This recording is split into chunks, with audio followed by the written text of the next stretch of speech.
चलिए तो आप सभी का स्वागत है। आज था वन लाइनर टेस्ट। आवाज सबके जा रहा है ना? चलिए, तो हमारा देखिए पहला प्रश्न क्या था। किस बंदरगाह से कोलंबस ने अपनी महान यात्रा के लिए प्रस्थान किया था? और यह जो प्रश्न है आपका बिहार पुलिस एग्जाम में पूछा जा चुका है। पहले बात करते हैं कोलंबस का।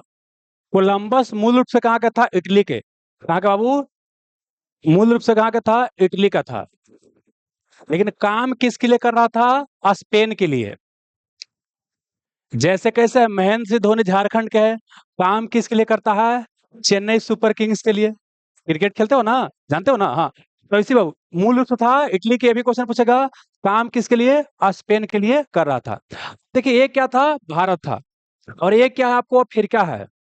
और एक क्या है आपको यूरोप है।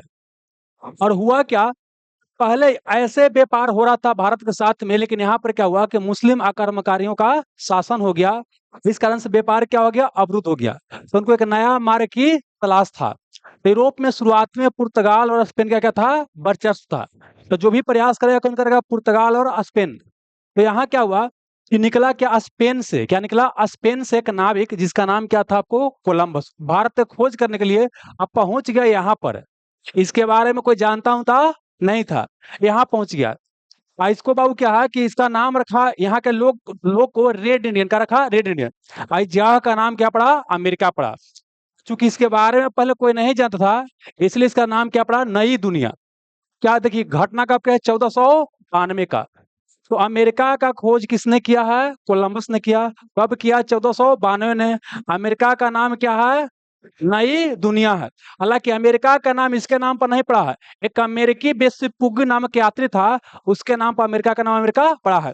अमेरिका के मूल निवासी क्या बोलते हैं? रेड इंडियन कहा जाता है। कोई दिक्कत नहीं। फिर 6 साल बाद 1498 में क्या होता है कि पुर्तगाल से एक यात्री निकलता है, उसका नाम होता है वास्को डी गामा। और भारत का क्या करता है? खोज करता है समुद्री मार्ग का। एक क्वेश्चन क्या हो जाएगा बताइएगा? अच्छा, ये कौन बंदरगाह से निकला था? बंदरगाह का नाम था पोलास। क्या बाबू? पोलास। भुलाइएगा तो याद इसे रहेगा।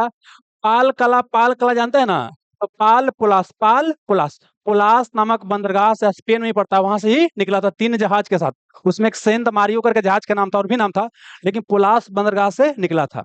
यहाँ तक क्लियर हो गया?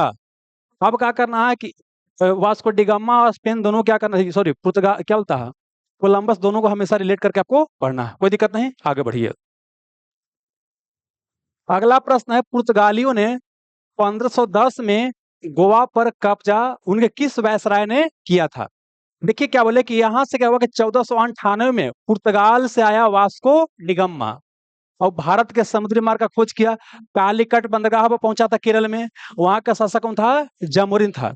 उसके बाद फिर क्या हुआ कि यहाँ पर फ्रांसिस्को द अल्मोडा को पुर्तगाली गवर्नर जनरल बना करके भेजा गया।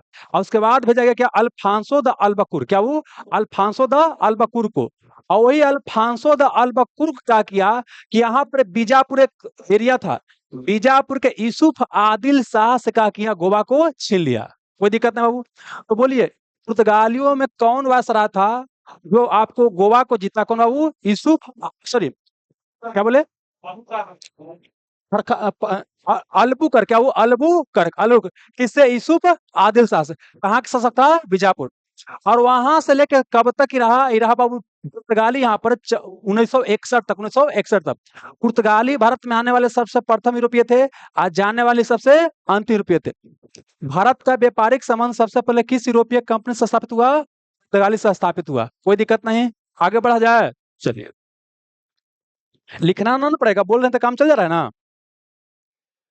1632 ईस्वी में दिए गए स्वर्ण फरमान में भारत में अंग्रेजों की स्थिति में सुधार हुआ।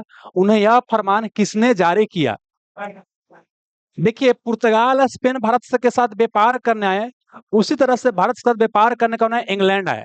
तो सर्वप्रथम जहांगीर के शासनकाल में पहुंचा कैप्टन हॉकिंस, बाद में टॉमस रो, दोनों पहुंचा। लेकिन उसको कुछ ज्यादा छूट नहीं मिला। तब कहाँ गया? साउथ इंडिया में। और साउथ इंडिया पड़ता है बीजा, क्या बोलता है? गोलकुंडा। और गोलकुंडा के सुल्तान से क्या करता है? एक संधि करता है। क्या करता है? एक संधि करता है 1632 में। इस संधि को ही बोलते हैं क्या? गोल्डन फरमान। क्या बोलते हैं? गोल्डन फरमान या स्वर्ण फरमान कहा जाता है। इस संधि के तहत ये हुआ है, कुछ पैसा क्या है एक बार दे देगा क्या आपको अंग्रेज गोलकुंडा के सुल्तान को। अब बदले में क्या है कि मसूलीपट्टनम बंदरगाह या गोलकुंडा के जिंदा बंदरगाह है उस पर क्या किया जाएगा? उसको मौका मिलेगा व्यापार करने का, कोई दिक्कत नहीं। तो 1632 में कौन जारी किया? तो उसका नाम था अब्दुल्ला क्या अबू? अब्दुल्ला आदिल शाह। अब्दुल्ला आदिल शाह। अब्दुल्ला आदिल शाह, कोई दिक्कत नहीं। तो 1632 वाला समझ में आ गया। एक याद करना, 1717 में ये पूरे भारत का सम्राट था मुगल। अब मुगल में शासक था फर्रुखसियार। फर्रुखसियार, तो वो जो फरमान जारी किया उसको रॉयल फरमान या शाही फरमान कहा जाता है। इसको गोल्डन फरमान बोले। और जो फर्रुखसियार जारी करेगा वो फरूक, जो फर्रुखसियार जारी करेगा इसको बोलते हैं क्या? शाही फरमान। क्या बोलते हैं? शाही फरमान, रॉयल फरमान। कब जारी किया? 1717 में। इसके तहत बोला गया कि कलकत्ता बंदरगाह पर स्वतंत्रता पूर्वक का व्यापार कर सकते हैं। और यही सारा शाही फरमान बाद में बंगाल के शासक और ईस्ट इंडिया कंपनी के बीच का बड़ा झगड़ा का कारण बना। अब बाद में क्या होता? प्लासी की लड़ाई 1757 में। कोई दिक्कत नहीं, आगे बढ़िए। इलाहाबाद की संधि पर हस्ताक्षर कब हुआ? तो पहले क्या हुआ कि ईस्ट इंडिया कंपनी ने क्या किया? प्लासी के युद्ध में क्या किया? सिराजदौला को हरा दिया। हराने के बाद क्या किया? एक और युद्ध लड़ा 1764 में, बक्सर का युद्ध। 1764 में बक्सर का युद्ध। साउंड कम कर दे। चलो ठीक है, चलिए। अच्छा तब कहा कीजिएगा, वो भी अपना काम कर रहे हैं, कितना हम कर सकते हैं, है ना। 1764 में क्या हुआ? बक्सर का युद्ध हुआ। भाई बक्सर के युद्ध में क्या हुआ कि भारत के 3 प्रमुख शासक, एक बंगाल का था मीर बाबू, कौन? मीर कासिम। मीर कासिम। एक तरफ क्या था आपका? अवध का शासक शुजा उदौला। शुजा उदौला। अब पूरे भारत का सम्राट मुगल बादशाह शाह आलम द्वितीय। शाह आलम द्वितीय। ये तीनों के संयुक्त सेना। एक तरफ क्या था? कंपनी। कंपनी के सेना का नेतृत्व करता हेक्टर मुनरो। कौन है वो? Hector Munro. हेक्टर मुनरो ने क्या किया? ये तीनों की सेना को हरा दिया। अब हारने के बाद क्या होगा? संधि होगा। तो इलाहाबाद में 2 संधि किया गया। हमारे लिए मेन संधि 12 अगस्त वाला पूछता है, और कम करे। अब लीजिए, वो कहते हैं बढ़ा दीजिए, कहीं घटा दीजिए। अब ठीक है, चलिए। और अगला क्या बोला वो कि 12 अगस्त 1765 को हो इलाहाबाद की संधि। इस संधि के तहत क्या हुआ कि मुगल बादशाह को ईस्ट इंडिया कंपनी के संरक्षण में ले लिया गया, ठीक ना। और उसके बाद क्या है कि इससे संधि के तहत बोला गया कि बिहार, बंगाल, उड़ीसा से कर वसूलने का अधिकार मिल गया किसको? कंपनी को। किसको मिल गया? कंपनी को मिल गया। समझ में आ गया। और साथ ही क्या हुआ कि इसके बाद देखिएगा कि बिहार बंगाल के एरिया में आपको रॉबर्ट क्लाइव द्वारा दोहरी शासन प्रणाली का शुरुआत किया जाएगा 1765 में। और 1772 तक चलता है। और 1772 में क्या होता है कि जब वारेन हेस्टिंग आता है दोहरी शासन प्रणाली को समाप्त करता है। कोई दिक्कत नहीं। तो इलाहाबाद की संधि पर हस्ताक्षर कब हुआ बोलिए? 12 अगस्त 1765। इसके अलावा एक और संधि होता है, लोग नहीं पूछता, यही पूछता है, ठीक ना। वो होता है अवध के शासक के साथ। वो हमारा काम का नहीं, मेन काम का है। आई क्वेश्चन बीपीएससी में 2-3 बार पूछा जा चुका है। निम्नलिखित में से किस आदिवासी नेता को धरती अब्बा या धरती का पिता कहा जाता है? देखिए समझिए क्या कि हमारे बिहार द्रोह एग्जाम के लिए एक बहुत संथाल विद्रोह, एक मुंडा विद्रोह काफी ज्यादा क्या है? महत्वपूर्ण है। तो यहाँ मुंडा विद्रोह के बारे में चर्चा है। देखिए मुंडा विद्रोह क्या होता है? बिरसा मुंडा, क्या आपको? बिरसा मुंडा के नेतृत्व में ये विद्रोह आपको हुआ था। और इसके बाद क्या हुआ कि विद्रोह का मुख्य रूप से क्या हुआ? 1899 से लेकर के 1900 के बीच आपको चला था। इसके पहले से चला रहा था, लेकिन इसके बीच में चला था। अब हुआ क्या था कि बिरसा मुंडा क्या है कि जनजाति परिवार से था। कौन परिवार से? मुंडा परिवार। कौन परिवार? मुंडा परिवार से। इस शुरुआत में क्या किया? अपना जनजाति परिवार से। बाद में क्या किए? ईसाई धर्म में कन्वर्ट भी हो जाते हैं। लेकिन फिर क्या होता है? एक गुरु होते हैं आनंद पांडे। क्या वो? आनंद पांडे। क्वेश्चन पूछेगा। इनका गुरु का नाम था आनंद पांडे। इनके प्रभाव में आके फिर से आ जाते हैं। इनका 2 लक्ष्य रहता है। एक बाहरी लोग अंग्रेज वगैरह को भगाना। एक क्या होता है जो जनजाति में क्या बोल सकते हैं, जो बुराई आ गया है उसको क्या करना, सुधार करना, कोई दिक्कत नहीं। और उसके बाद क्या होता है कि मुंडा विद्रोह शुरू हो जाता है। अब मुंडा विद्रोह शुरू होता है जिसका कई गो नाम होता है। मुंडा को क्या बोलते हैं, उल गुलान, उल गुलान विद्रोह। अब यूपीएससी 2020 में क्वेश्चन ऐसे पूछा गया था, उल गुलान विद्रोह कौन विद्रोह को कहा जाता है, किसे, इससे कहा जाता है, ठीक है। इसी को बोलते हैं, एक को संथाल को हुल विद्रोह बोलते हैं, वो अलग है। आई क्या है, उल गुलान विद्रोह। इसी को बोलते हैं द ग्रेट रिबेलियन, क्या बोलते हैं, द ग्रेट रिबेलियन, कोई दिक्कत नहीं। ये विद्रोह चलते रहा। बाद में क्या होता है कि बिरसा मुंडा क्या होता है, चक्रधरपुर के जंगल में सोए रहते हैं, उनको गिरफ्तार कर लिया जाता है। अब सुनिए, ये क्वेश्चन पूछता है कब गिरफ्तार किया गया है, तो कई जगह 3 फरवरी 1900 में देगा, कई जगह क्या 3 मार्च 1900 में आपको देगा। तो जानते हैं अलग अलग एग्जाम में अलग अलग दोनों आंसर दिया है, समझ में ना। अभी हम क्या है कि कई जगह वेरीफाई करने का प्रयास करें मैक्सिमम जगह, तो मैक्सिमम जगह आंसर क्या दे रहा है, यही आपको दे रहा है, 3 मार्च को ही आपको दे रहा है। लेकिन हम जगह, लेकिन बीपीएससी में दूसरे एग्जाम में देखा गया कि ये भी आंसर आपको ऑफिशियल की में दिया है, ठीक है ना। तो ऑप्शन का क्या करना पड़ेगा, बनाना पड़ेगा। बाकी हम डीप सीक और जो भी एप्लीकेशन वगैरह होता है सब में वेरीफाई करके देखें, वहाँ 3 मार्च आपको क्या कर आपको दिखा रहा है। आपको ऑफिशियल वेबसाइट नहीं मिला जहाँ पे इसको देखा जा सके, है ना। विकिपीडिया वगैरह सब 3 मार्च से दिखा रहा है। लेकिन हम एक जगह एग्जाम दिए थे, वहां पर 3 मार्च गलत था, वहां पर क्या था, 3 फरवरी आंसर दिया था। से पूरा पूरा क्या हुआ, एक बार वेरीफाई खुद से भी करने का प्रयास कीजिएगा। यहाँ तो कोई दिक्कत है। मार्च में या फरवरी में गिरफ्तार किया गया, इनको जून में क्या हो गया, कैलरा और हैजा से, कैलरा कॉलरा को बोलते हैं हैजा, जेल में ही क्या हो गया, आपको मृत्यु हो गया। अच्छा, इनका प्रभाव क्षेत्र कहाँ था, झारखंड के बाबू रांची वाला क्षेत्र, झारखंड के रांची हो गया, ऊटी हो गया, वो वाला झारखंड के बाबू रांची वाला क्षेत्र। एक और क्वेश्चन पूछता है, इनका जन्म दिवस क्या था, 15 नवंबर। 15 नवंबर को क्या है कि झारखंड का अलग अलग किया गया था, 15 नवंबर 2000 को अलग किया गया था। और 15 नवंबर को ही क्या है, झारखंड स्थापना दिवस मनाते हैं, और 15 नवंबर को ही जनजातीय गौरव दिवस मनाया जाता है। इतना क्वेश्चन आपको पता होना चाहिए था। अच्छा, इन्हीं का नाम उपनाम क्या था, धरती आबा, क्या, धरती आबा। अच्छा, ये कौन देवता का पूजा करने के लिए थे, सिंह बोंगा, सिंह बोंगा। सिंह बोंगा मतलब होता है एक ईश्वर की पूजा करने के उन्होंने सलाह दिया था, कौन देवता का, सिंह बोंगा। तो इतना आप याद रखिएगा। डलहौजी के व्यपगत सिद्धांत के विलय की प्रथम रियासत कौन था। ये व्यपगत को बोलते हैं डॉक्ट्रिन ऑफ लैप्स, क्या बोलते हैं, डॉक्ट्रिन ऑफ लैप्स। इसी को बोलते हैं राजहप नीति, लॉर्ड डलहौजी ने शुरू किया था। मैं जानते हैं इसके तहत सर्वप्रथम 1848 में क्या किया गया था, आपको सतारा, क्या बोले, सतारा, सतारा क्या था महाराष्ट्र में, इसको शामिल किया गया था ईस्ट इंडिया कंपनी के शासन काल में, कोई दिक्कत नहीं। इसके अलावा कई राज्य क्षेत्र को शामिल किया गया था, आप देखिए झांसी को शामिल किया गया, बहुत है ना। इसमें एक और याद रखना, अवध, क्या वो अवध को, ये क्वेश्चन पूछता है, अवध को 1856 में शामिल किया।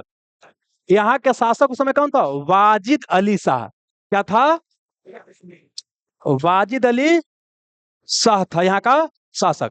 कौन आधार पर शामिल किया गया था, कुप्रशासन, क्या वो कुप्रशासन के आधार पर शामिल किया गया था, कोई दिक्कत नहीं।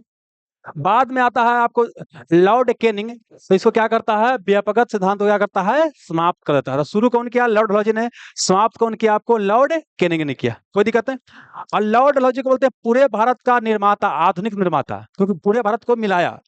भारत का आधुनिक निर्माता किसे बोलते हैं, इसको बोलते हैं डलहौजी को। अब बिहार का आधुनिक जनक बोलते हैं, निर्माता बोलते हैं कौन, सच्चिदानंद सिन्हा को, सच्चिदानंद सिन्हा को। इसी के शासनकाल में 16 अप्रैल 1853 को मुंबई से थाने के बीच प्रथम रेलगाड़ी चला था, है ना, 32 किलोमीटर के, 32 था कि 34 था, 34 किलोमीटर डिस्टेंस था, कोई दिक्कत बाबू, बढ़े ना आगे। मुर्शिद कुली खान ने अपने राजधानी बाबू ढाका से किस स्थान पर स्थानांतरित किया था। देखिए क्या कि मुर्शिद कुली खां का किया, पहले क्या था कि मुगल शासन के अंतर्गत ही क्या था, वो गवर्नर था। लेकिन बाद में इसने क्या किया कि 1717 में क्या किया, स्वतंत्र बंगाल राज्य का मुगल से स्थापना कर लिया, ठीक है। राजधानी पहले क्या था, ढाका, ढाका से लेकर के कहा, मुर्शिदाबाद, मुर्शिदाबाद लेकर गया, ठीक ना। इसी क्वेश्चन को पूछेगा कि स्वतंत्र बंगाल राज्य का संस्थापक कौन था, यही मुर्शिद कुली खां था, कोई दिक्कत नहीं। फिर 1717 से 1727 के आसपास रहा, ठीक ना। फिर कहानी आगे बढ़ता क्या होता है, हाँ, इसके बाद क्या होता है कि आगे देखिएगा, तो मीर कासिम जब यहाँ के शासक बनता है बंगाल का, तो वो मुर्शिदाबाद से राजधानी बिहार के मुंगेर में ट्रांसफर करता है। आई बिहार दरोगा में क्वेश्चन पूछा जा चुका है, क्या क्या बोले, ढाका से मुर्शिदाबाद कौन लेकर गया, मुर्शिद कुली खान लेकर के आया। और फिर मुर्शिदाबाद से मुंगेर कौन लेकर गया? मीर कासिम लेकर के आया। ठीक है, बाद में क्या होता है कि अंग्रेज जीत करके फिर क्या करता है, कलकत्ता को राजधानी बनाता है। अब कलकत्ता जानते हैं 1911 तक का रहता है, भारत का राजधानी के रूप में कार्य करता है। फिर 1911 में क्या होता है कि दिल्ली दरबार की घोषणा होता है। अब भारत का राजधानी दिल्ली ट्रांसफर करने की घोषणा कर दिया गया 1911 में। हालांकि सब काम होता है 1912 में, लेकिन 1911 में क्या हो गया, घोषणा हो गया। तो तब से भारत का राजधानी कहाँ चला गया? दिल्ली। बंगाल का राजधानी कहाँ? कलकत्ता। कोई दिक्कत नहीं। तो बोलिए बाबू कि मुर्शिद कुली खान ने अपने राजधानी किस स्थान पर स्थापित किया था बाबू? ढाका से कहाँ? मुर्शिदाबाद में। भारत में किस वायसराय की हत्या कर दिया गया था? लॉर्ड कुक नहीं सुनिए, वायसराय था लॉर्ड मेयो। क्या वो लॉर्ड मेयो? लॉर्ड मेयो क्या था ना कि अंडमान निकोबार के एरिया में क्या था, जेल के भ्रमण करने गया था। तो एक सैनिक था जो पहले ईस्ट इंडिया कंपनी में क्या था, सैनिक था, उसका नाम था अफरीदी। लास्ट में क्या है? अफरीदी। एक शाहिद अफरीदी होता है, वो अलग है, पाकिस्तान के खिलाड़ी हैं। इनका भी क्या जेल का नाम था? अफरीदी। तो अफरीदी का किया उनको, मतलब जो भी तंग उंग किया गया था वो एकदम मियाज खिसियाल था, जैसे ही मौका मिला चाकू से घोंपेगा किया, हत्या कर दिया।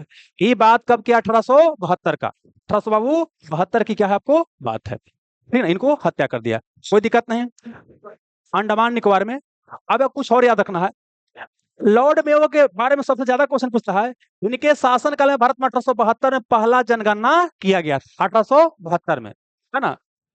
और इसके अलावा याद रखना है कि हमारे नियमित जनगणना या दशकीय जनगणना की शुरुआत 1881 में हुआ। 1881 में हुआ, लॉर्ड रिपन के शासन काल में। नियमित की बात करते हैं 10 वर्ष पर, ये क्या हो गया आपको? पहला बार 1872 में, कोई दिक्कत नहीं।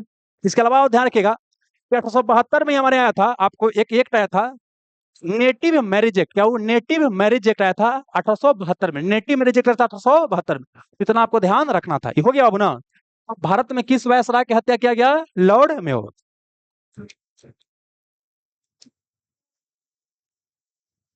बंगाल विभाजन की घोषणा कब किया गया? देखिए, ये क्या था? बंगाल था, बंगाल से क्रांतिकारी गतिविधि का शुरुआत हो रहा था। उस समय बंगाल का गवर्नर था लॉर्ड कर्जन। कौन? Lord Curzon. तो लॉर्ड कर्जन ने बोला कि अगर बंगाल को हम इसे बांट देते हैं तो हिंदू मुस्लिम आपस में बढ़ जाएगा, है ना? तो इस कारण से क्या किया, इसको छूट गया हो? नहीं है, क्या हो गया हो? उसी को पकड़िए। अब छूट गया क्या को चलाइए तो।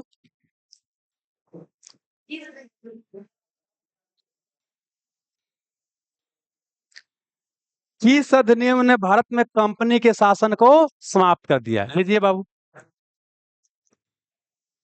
चलिए इसको देख लिया जाए। किस अधिनियम ने भारत में कंपनी के शासन को अंत कर दिया? ये भारत था दोस्त, यहां से इंग्लैंड से एक कंपनी आया था, ईस्ट इंडिया कंपनी, अंग्रेजी ईस्ट इंडिया कंपनी। इसका स्थापना हुआ था 1600 में, ठीक ना? उसमें भारत का शासक था अकबर। एक क्वेश्चन बीपीएससी 63 में पूछा गया है। और यहाँ के साथ कौन था? महारानी एलिजाबेथ। महारानी एलिजाबेथ यहाँ की शासिका थी। भारत के साथ आया व्यापार करने, लेकिन जैसे इसको मौका मिला भारत के एरिया का जितना शुरू किया, और जीते जीते कई सारे एरिया का किया, आपको जीत लिया। और कंपनी शासन कर रही थी। तब क्या हुआ? कंपनी के शासन काल में 1857 में क्या हुआ कि भारतीयों का हो गया विद्रोह, अंग्रेजों को हटाने के लिए।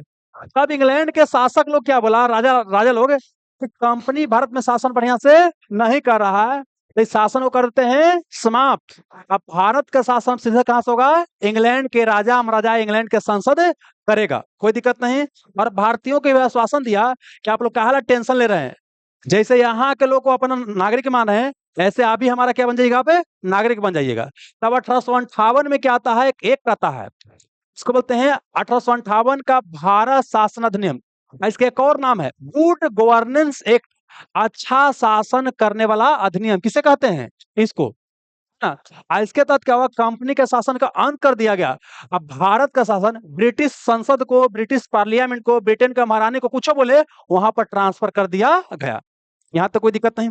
इसके अलावा एक और काम किया गया, मुगल बादशाह शाह आलम द्वितीय को 1857 में क्रांति में भाग लेने के लिए पकड़ लिया गया। अब पकड़ को भेज दिया कहाँ? रंगून। कहाँ? रंगून पड़ता है बर्मा में, और वहीं उनका मृत्यु हो गया। और उसके बाद क्या किया गया कि मुगल बादशाह का पद क्या कर दिया गया? समाप्त कर दिया। अंतिम मुगल बादशाह कौन थे? बहादुर शाह जफर द्वितीय। यहाँ तो कोई दिक्कत है? यही क्या था, कहानी था, हो गया बाबू। चलिए अब आइए बाबू 10 नंबर पर।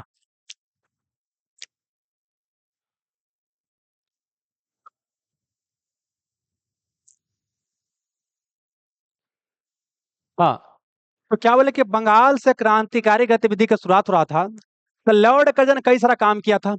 उसी में क्या कर लाया था? 1899 में से पूछता है, कलकत्ता कॉरपोरेशन एक्ट लाया था। कलकत्ता नगर निगम में क्या किया था? आपको जो बोल सकते हैं कि गैर सरकारी सदस्यों की संख्या कम कर दिया था। 1904 में क्या किया था?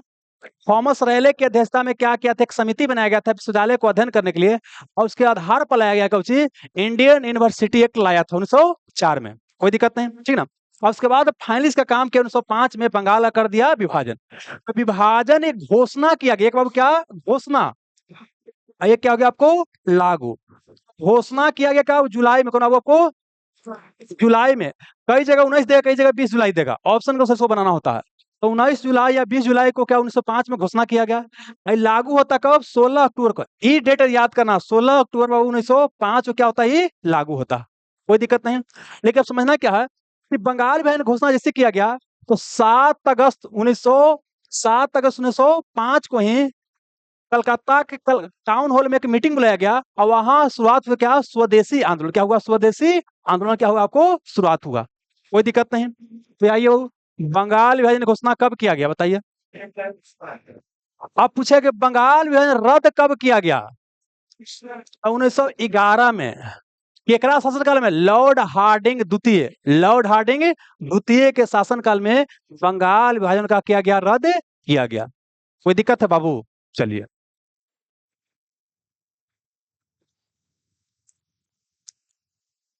निम्नलिखित में से किस वर्ष राष्ट्रीय शिक्षा परिषद की स्थापना किया गया? जैसे बंगाल विभाजन का रद्द किया गया, सर बंगाल विभाजन जब किया गया, तो भारत में हो गया क्या? स्वदेशी मूवमेंट का शुरुआत हो गया, ठीक ना? कि अंग्रेजी चीजों का बहिष्कार कीजिए, आज देसी चीजों का कीजिए, बढ़ावा दीजिए। इसी क्रम में क्या है कि देसी स्कूल कॉलेज भी खुलेगा। तो उसी में बोला गया कि पहले बनाया जाए क्या? नेशनल एजुकेशन काउंसिल बनाया जाए। और ये बना क्या तारीख है? 15 अगस्त, 15 अगस्त 1900 बाबू 6 को नेशनल एजुकेशन काउंसिल की स्थापना किया गया। क्या तारीख को? 15 अगस्त 1906 को। तो बोलिए, इसी को बोलते हैं भारतीय शिक्षा परिषद। कब बना? 15 अगस्त 1906 को बना।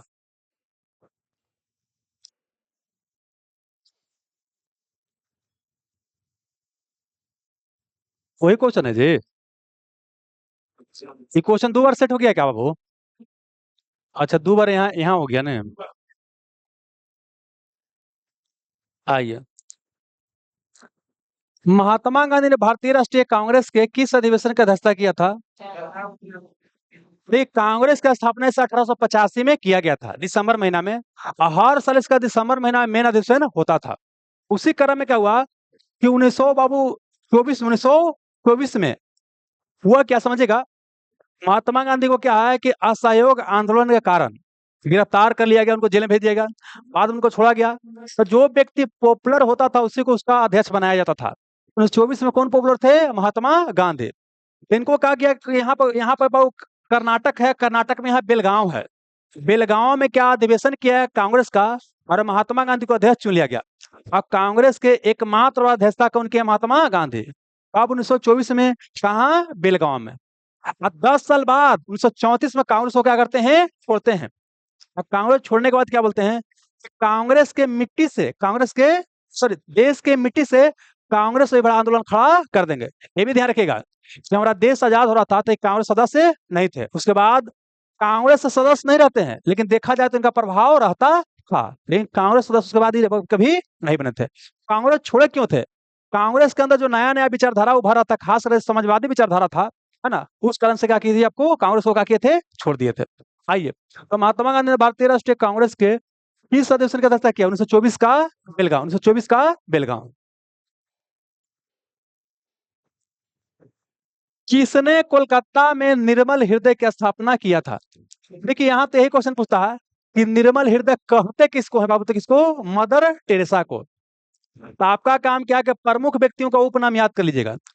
देखिए, अगर मदर टेरेसा की बात करते हैं ना, ये भारत के नहीं थे, लेकिन बाद में भारत को नागरिकता दिया गया था। इनका बेसिकली जन्म हुआ था कहाँ? स्कोपजे, स्कोपजे करके एक जगह था।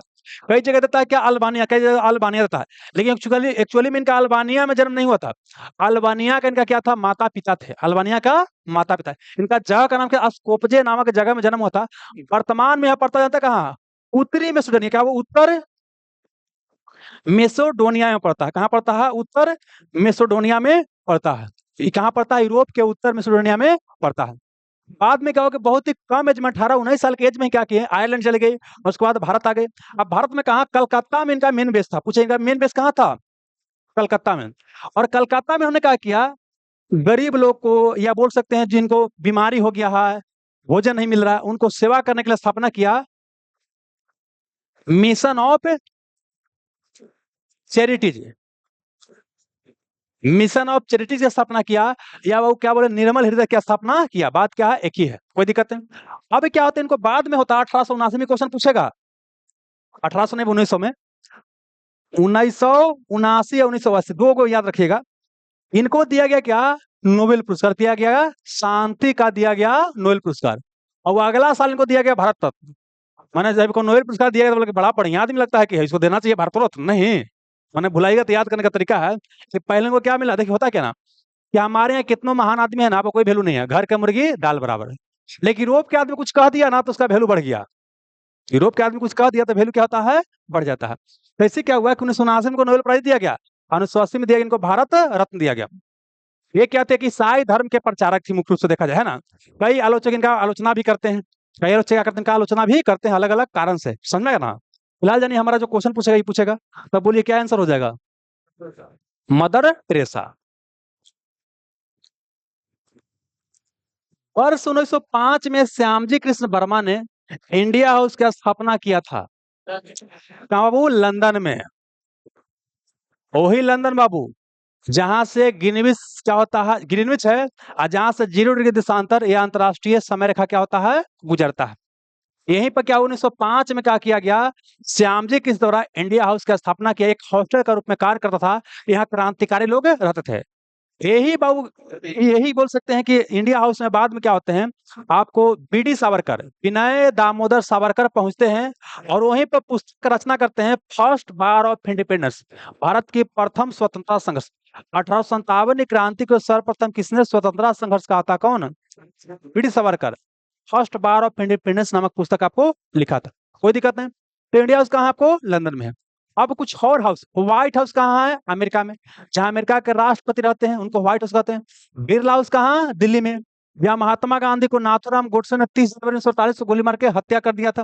भारत भवन कहाँ है? भोपाल में, है ना। तो ये सब कुछ क्या है याद रखिएगा। बाकी एक जगह बुक में, कई जगह हम क्या किए हैं, एक जगह सजा करके दे दिए हैं। हो गया आंसर बाबू ना? आइए, बिहार केसरी के नाम से किन्हें जाना जाता है? तो ये जाना था श्री कृष्ण, श्री बाबू कृष्ण सिंह को बिहार केसरी के नाम से जाना जाता है। बंगाल केसरी बोलेगा तो शेख मुजीबुर रहमान को, बंगाल केसरी नहीं, उनको बोलते हैं क्या? क्या बोलते हैं? बंग बंधु, बंग बंधु। बंग बंधु क्या? शेख मुजीबुर रहमान। वही क्या है? बांग्लादेश के आपको निर्माता है। एक क्वेश्चन, पंजाब केसरी तो कौन? लाला लाजपत राय, शेर पंजाब उन्हीं को बोलते हैं। टॉपिक क्या हो गया? प्रमुख व्यक्तियों का उपनाम। बाकी हम श्री कृष्ण पर क्या करते हैं? फोकस करते हैं, समझे। जब जवान थे बाबू ना, जब जवान थे तो 1900 बाबू बोल सकते हैं कि 22 के आसपास में मोहम्मद जुबैर के साथ मिल करके ये बाबू क्या है कि मुंगेर में किसान सभा की स्थापना किए थे। क्या बोले? किसान सभा की भारत में स्थापना कब किया गया था? मुंगेर में किया गया था 1922 में। कौन कौन? मोहम्मद जुबैर और श्री कृष्ण। यहाँ तक कोई दिक्कत नहीं, कहानी आगे बढ़ता है। 1937 में क्या होता है कि भारत में क्या होता है? चुनाव होता है। तो बिहार से कांग्रेस का लीडर कौन होते हैं? श्री कृष्ण। चुनाव में कांग्रेस को बहुमत मिलता है, लेकिन यहाँ पर सरकार नहीं बनाते हैं, क्योंकि राज्यपाल जो करता है शेप करता है, शेप करने से रोकने के लिए बोलता नहीं है, सरकार नहीं बनाता है। अब वहां पर क्या होता है कि मोहम्मद यूनिस जो इंडिपेंडेंट पार्टी के थे, वो क्या बनते हैं? आपको मुख्यमंत्री बनते हैं।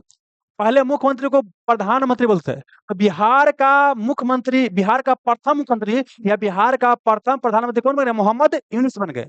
कोई दिक्कत नहीं। लेकिन 1900 बोल सकते 47 में हमारा देश आजाद होता है, अब फिर से चुनाव होता है। फिर से क्या होता है? कांग्रेस क्या बनता है? चुनाव जीतता है और तब मुख्यमंत्री किन्होंने बनाया था? श्री कृष्ण को। तो स्वतंत्र भारत में बिहार के प्रथम मुख्यमंत्री श्री कृष्ण। लेकिन 37 के चुनाव के बाद बिहार के प्रथम मुख्यमंत्री नहीं, मोहम्मद यूनुस फिर त्याग पद देते हैं ना, अब दोबारा ही बनते हैं मुख्यमंत्री। तो 1937 के चुनाव के बाद बिहार का मुख्यमंत्री बनने वाला प्रथम व्यक्ति मोहम्मद यूनुस और दूसरा व्यक्ति कौन है? श्री कृष्ण। कोई दिक्कत नहीं है, आगे बढ़ा जाए बाबू। प्रसिद्ध कवि मिर्जा गालिब को किसने दबीर उल मुल्क की उपाधि दिया था? सुनिएगा, 1857 की क्रांति के आसपास ये घटना है। उसमें मुगल बादशाह थे बहादुर शाह जफर द्वितीय, क्या द्वितीय, उन्हीं के दरबार में कुछ समय तक क्या थे? मिर्जा गालिब रहते थे। मिर्जा गालिब भी रहते थे। मिर्जा गालिब क्या थे? उर्दू के महत्वपूर्ण क्या थे? शायर थे। क्वेश्चन पूछेगा, मिर्जा गालिब कौन थे? उर्दू का महत्वपूर्ण शायर थे। तो उनको उपाधि दिया गया था बहादुर शाह जफर द्वितीय द्वारा, क्या हुआ आपको? दबीर उल मुल्क, दबीर उल मुल्क, दबीर उल मुल्क की उपाधि दिया गया था। कोई दिक्कत नहीं। देखिए, एक और होता है, सादात खां जो क़यादत की स्थापना किया था, उसको बुरहान उल मुल्क कहा गया है। और जो हैदराबाद का जो आसफ जहां था, उसको निजाम उल मुल्क कहा गया। उसी का चीन किल्किच खां भी नाम था। तो यहाँ फोकस कीजिए मिर्जा गालिब पर। यहाँ तक हो गया। एक और क्वेश्चन पूछता है, निम्नलिखित में से वह उर्दू का प्रसिद्ध शायर कौन था जिसने 1857 की क्रांति को खुली आंखों से देखा था? अब बाकी सब आंख बंद कर लेता जी नहीं, मतलब यह उसमें उपस्थित थे। तो कौन? मिर्जा गालिब। आंसर हो गया क्या वो? यहाँ आंसर हो जाएगा, किसने दबीर उल मुल्क पा दिया था? बहादुर शाह जफर द्वितीय। यही बहादुर शाह जफर द्वितीय अंतिम मुगल बादशाह थे। आइए, किसके दौरान गांधी जी ने हिंद स्वराज लिखा था? देखिए, हिंद स्वराज पुस्तक क्या है कि महात्मा गांधी 1909 के आसपास वो लिखा था, 1909 के आसपास। ये क्या है कि आप अफ्रीका से इंग्लैंड की यात्रा पर जा रहे थे, कोची पर पानी वाला जहाज से, वही में लिखे थे। और वेस्ट बंगाल पीसीएस में क्वेश्चन पूछा गया था, किस यात्रा के दौरान पुस्तक लिखा गया था? तो कहां से कहां की यात्रा बताइए? अफ्रीका से इंग्लैंड की यात्रा के दौरान क्या किए थे? जहाज में, पानी वाला जहाज में ही लिखे थे। और इसमें स्वराज को बढ़िया से क्या किए थे? डिफाइन किए थे, स्वराज का मेरा मतलब क्या है। हालांकि स्वराज शब्द के बारे में बोला जाता है कि पहला विचार दिए थे आपको शिवाजी, लेकिन हमारा एग्जाम में क्वेश्चन नहीं पूछता है। हमारा एग्जाम पूछता है कि स्वराज शब्द का सर्वप्रथम प्रयोग किसने किया और हिंदी भाषा को राष्ट्रभाषा बनाने की सिफारिश किया? तो स्वामी दयानंद सरस्वती, सहजानंद सरस्वती नहीं, स्वामी दयानंद सरस्वती ने कहा था। कोई दिक्कत है? कांग्रेस के मन से स्वराज की मांग किया गया 1906 में, कलकत्ता अधिवेशन में दादा भाई नौरोजी अध्यक्षता किए। कांग्रेस के मन से पूर्ण स्वराज की मांग किया गया कब? 1929 में। कांग्रेस के लाहौर अधिवेशन और अध्यक्षता कौन? जवाहरलाल नेहरू की है। तो हो गया बाबू। अच्छा हाँ, हिंद स्वराज लिखे, कोई दिक्कत नहीं।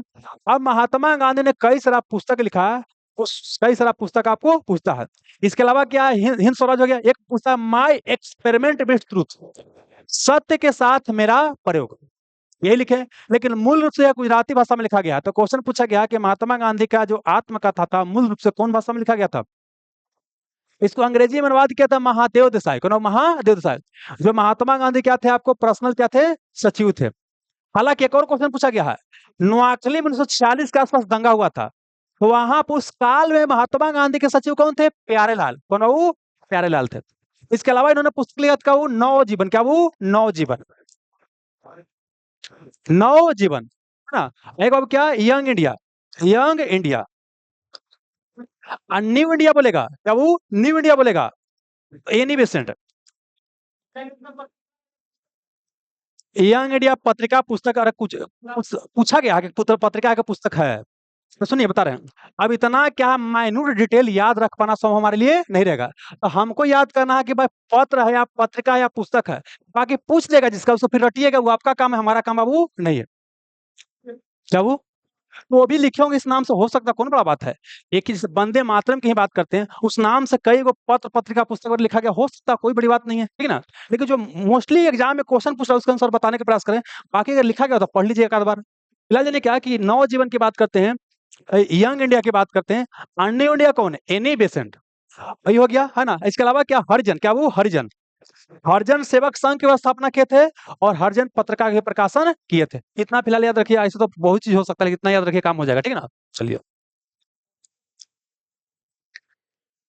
किसने स्वतंत्रता संघ या लिबरल पार्टी का गठन किया था? कुछ याद आ रहा है, हुआ क्या था? 1907 में क्या हुआ था? कांग्रेस का पहला विभाजन हुआ था कहाँ? सूरत में। इसको सूरत फूट कहा जाता है। रास बिहारी बोस ने इसका अध्यक्षता किया था। बोस नहीं, घोष। रास बिहारी घोष ने इसका अध्यक्षता किया था। फिर क्या होता है 1916 में? क्या होता है? कांग्रेस के नरम और गरम दल क्या होता है? सूरत सॉरी लखनऊ अधिवेशन में मिल जाते हैं। और साथ ही क्या होता है? मुस्लिम लीग और कांग्रेस के बीच हो जाता है समझौता। इसको लखनऊ समझौता कहा जाता है। फिर क्या होता है कि हमारे यहाँ 1918 में क्या होता है कि मॉन्टेस्क्यू चेम्सफोर्ड सुधार आता है। उस पर चर्चा करने के लिए क्या होता है कि मुंबई में एक विशेष अधिवेशन बुलाया जाता है और हसन इमाम साहब इसका अध्यक्षता करते हैं। इस अधिवेशन में क्या होता है कि सुरेंद्रनाथ बनर्जी जैसा लिबरल लोग चाहते हैं कि इसको स्वीकार कर लिया जाए, लेकिन मैक्सिमम कांग्रेस लोग बोलते थे कि इसको स्वीकार नहीं किया जाए। जब मैक्सिमम लोग बोला कि स्वीकार नहीं करेंगे, तो सुरेंद्रनाथ बनर्जी, है ना, और बोल सकते हैं तेज बहादुर सप्रू, एक जयकर नाम थे, तीन प्रमुख व्यक्ति थे। ये तीनों निकल गए, इंडियन लिबरल फेडरेशन एसोसिएशन का स्थापना किए। और इसके बाद इनका इतिहास में क्या हो गया, बोल सकते हैं स्थान क्या हो गया, खत्म हो गया। इसके बाद कोई ज्यादा इनका चर्चा आपको नहीं रहेगा। बाद में तेज बहादुर सप्रू को देखिएगा, कि गोलमेज सम्मेलन होता है तो तीनों गोलमेज सम्मेलन क्या करते हैं, भाग लेते हैं। इसके अलावा आपको भीमराव अम्बेडकर भी तीनों गोलमेज सम्मेलन भाग लेते हैं। समझ में रहा ना? तो बोलिए क्या हो जाएगा यहाँ पर कि किसने राष्ट्रीय स्वतंत्रता संघर्ष पार्टी का स्थापना किया था 1918 या 19 में? कौन बाबू? एक तो बोले क्या आपको सुरेंद्र, क्या बोले आपको? सुरेंद्र नाथ बनर्जी। इसके अलावा क्या वो तेज बहादुर सप्रू, तेज बहादुर सप्रू, और एक कौन को जयकर कुछ नाम है बाबू, को ध्यान पूरा नहीं आ रहा है। कोई जयकर करके नाम है, ठीक है ना, इतना आप ध्यान रखिएगा। और तेज बहादुर सप्रू के बारे में कुछ बता दिए कि भारतीय राष्ट्रीय कांग्रेस के सॉरी तीनों गोलमेज सम्मेलन में भाग लेने वाले क्या थे, भारतीय थे। इसके अलावा अम्बेडकर जी भी तीनों गोलमेज सम्मेलन में भाग लिए थे। स्पीड ठीक चल रहा है क्या, वो स्लो कर है? ठीक चल रहा है ना?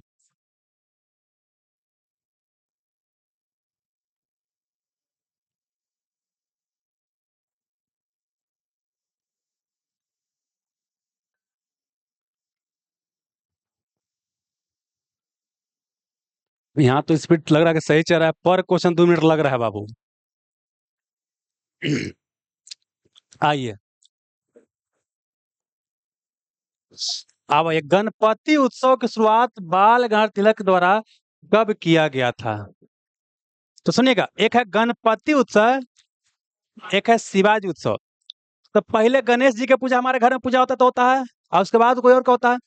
एक 1893 में, एक 1895 में है। यहाँ पर हुआ क्या, गणपति उत्सव। गणपति उत्सव क्या हुआ आपको, शुरुआत हुआ। यहाँ पे क्या हुआ आपको, शिवाजी उत्सव क्या हुआ आपको, शुरुआत किया गया। कोई दिक्कत नहीं। बाद में बाल गंगाधर तिलक देखिए क्या होता है। ये भी इसके लिए बोल सकते हैं कि गरम दल के क्या थे, नेता थे, लाल बाल पाल, लाला लाजपत राय, बाल गंगाधर तिलक और बिपिन चंद्र पाल। ये क्या थे, गरम दल के नेता थे। ये कांग्रेस का कभी अध्यक्ष नहीं बने, ध्यान रखिएगा, ये कांग्रेस कभी भी अध्यक्ष आपको नहीं बने हैं। हालांकि 1916 में जो लखनऊ में अधिवेशन हुआ था ना, उसको करवाने में बाल गंगाधर तिलक, एनी बेसेंट और मोहम्मद अली जिन्ना का महत्वपूर्ण स्थान आपको था।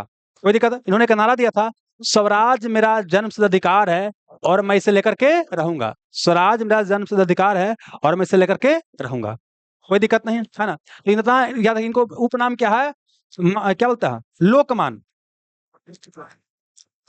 लोक मान बाल गंगाधर तिलक।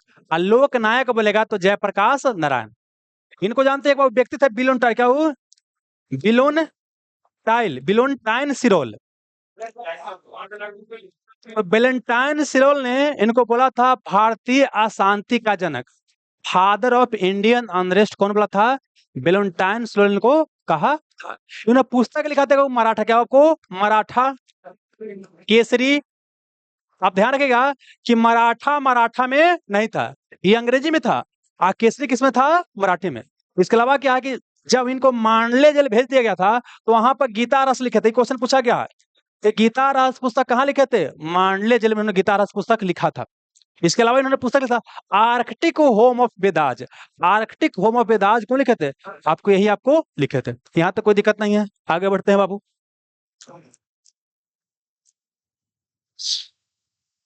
पर्चा अभी नहीं तो कभी नहीं, यह किसने लिखा था?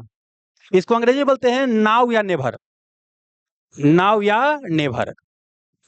इंग्लैंड में एक वो विश्वविद्यालय कैम्ब्रिज, क्या वो आपको कैम्ब्रिज विश्वविद्यालय, विश्वविद्यालय है। ये जो किस कैम्ब्रिज विश्वविद्यालय में क्या था, एक लड़का पढ़ाई कर रहा था, उसका नाम था चौधरी रहमत अली। क्या नाम था? चौधरी रहमत। हम्म। चौधरी रहमत अली। अब ध्यान रखिएगा, एक है हसरत मोहानी।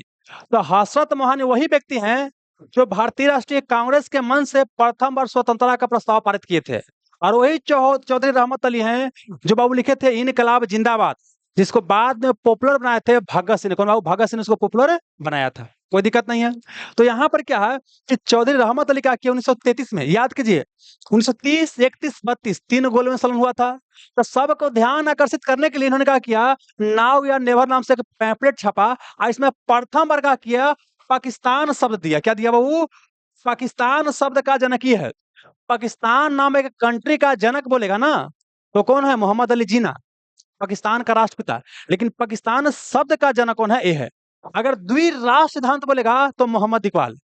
द्विराष्ट्र सिद्धांत किसने दिया है? मोहम्मद इकबाल ने दिया है, ठीक है ना।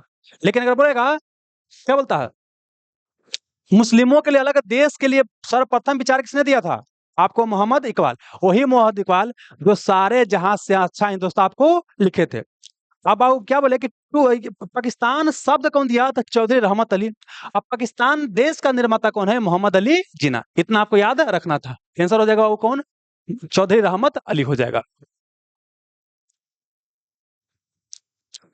भारत का राष्ट्रीय गीत क्या है एवं इसे किसने लिखा था? तो भारत का राष्ट्रीय गीत क्या है? वंदे मातरम। वंदे मातरम सुजला सुफलम मलयज शीतलाम, बस इतना ही तक याद है ना? वंदे मातरम आई बाबू किसने लिखा है? बंकिम, बंकिम चंद्र चटर्जी ने इसे बाबू क्या किया है? लिखा है। ये बेसिकली क्या है कि आनंद मठ उपन्यास, आनंद मठ उपन्यास में सर्वप्रथम इसकी चर्चा किया गया है। कहां से लिया गया? आनंद मठ उपन्यास लिया गया। कोई दिक्कत नहीं। जैसे जानते हैं सर्वप्रथम 1896 में कलकत्ता अधिवेशन में, कांग्रेस के किस अधिवेशन में? 1896 कलकत्ता अधिवेशन में गाया गया था। इसके अध्यक्षता कौन के थे? रहीम तुल्ला सयानी। और एक और ध्यान रखिए क्वेश्चन, आप लोग ये तो जरूर जानते होंगे कि भारतीय राष्ट्रीय कांग्रेस के प्रथम मुस्लिम अध्यक्ष कौन थे? बदरुद्दीन तैयब जी। लेकिन एक बार हम कहीं एग्जाम दिए तो क्वेश्चन पूछा गया है कि भारतीय राष्ट्रीय कांग्रेस के दूसरे मुस्लिम अध्यक्ष कौन है? यही भाई साहब रहीमतुल्लाह सयानी क्या है? भारतीय राष्ट्रीय कांग्रेस के अध्यक्ष बनने वाले दूसरे क्या आपको मुस्लिम है। कोई दिक्कत नहीं। हो गया गुना, ये हो गया कुछ वंदे मातरम क्या हो गया? राष्ट्रगीत। और ये भी याद रखेगा पूरे भारतीय स्वतंत्रता संघर्ष के दौरान प्रमुख गीत कौन था? यही था, वंदे मातरम। हालांकि जब बाद में क्या होता है, देश आजाद होता है, तो इसको क्या है कि राष्ट्रगीत के रूप में स्वीकार किया जाता है और राष्ट्रगान के रूप में क्या? जन गण मन को। जन गण अगर मन की बात करते हैं, ये राष्ट्रगान है, भुलाइएगा तो न न न राष्ट्रगान जन गण मन, तो राष्ट्रगान एकरो में नन लगल है, तो राष्ट्रगान जन गण मन, राष्ट्रगीत वंदे मातरम। ये जानते हैं बाबू क्या है? एक बंगाली पत्रिका में भारत भाग विधाता नाम से हेडिंग से छपा था। इसको लिखा कौन था? रविन्द्रनाथ टैगोर।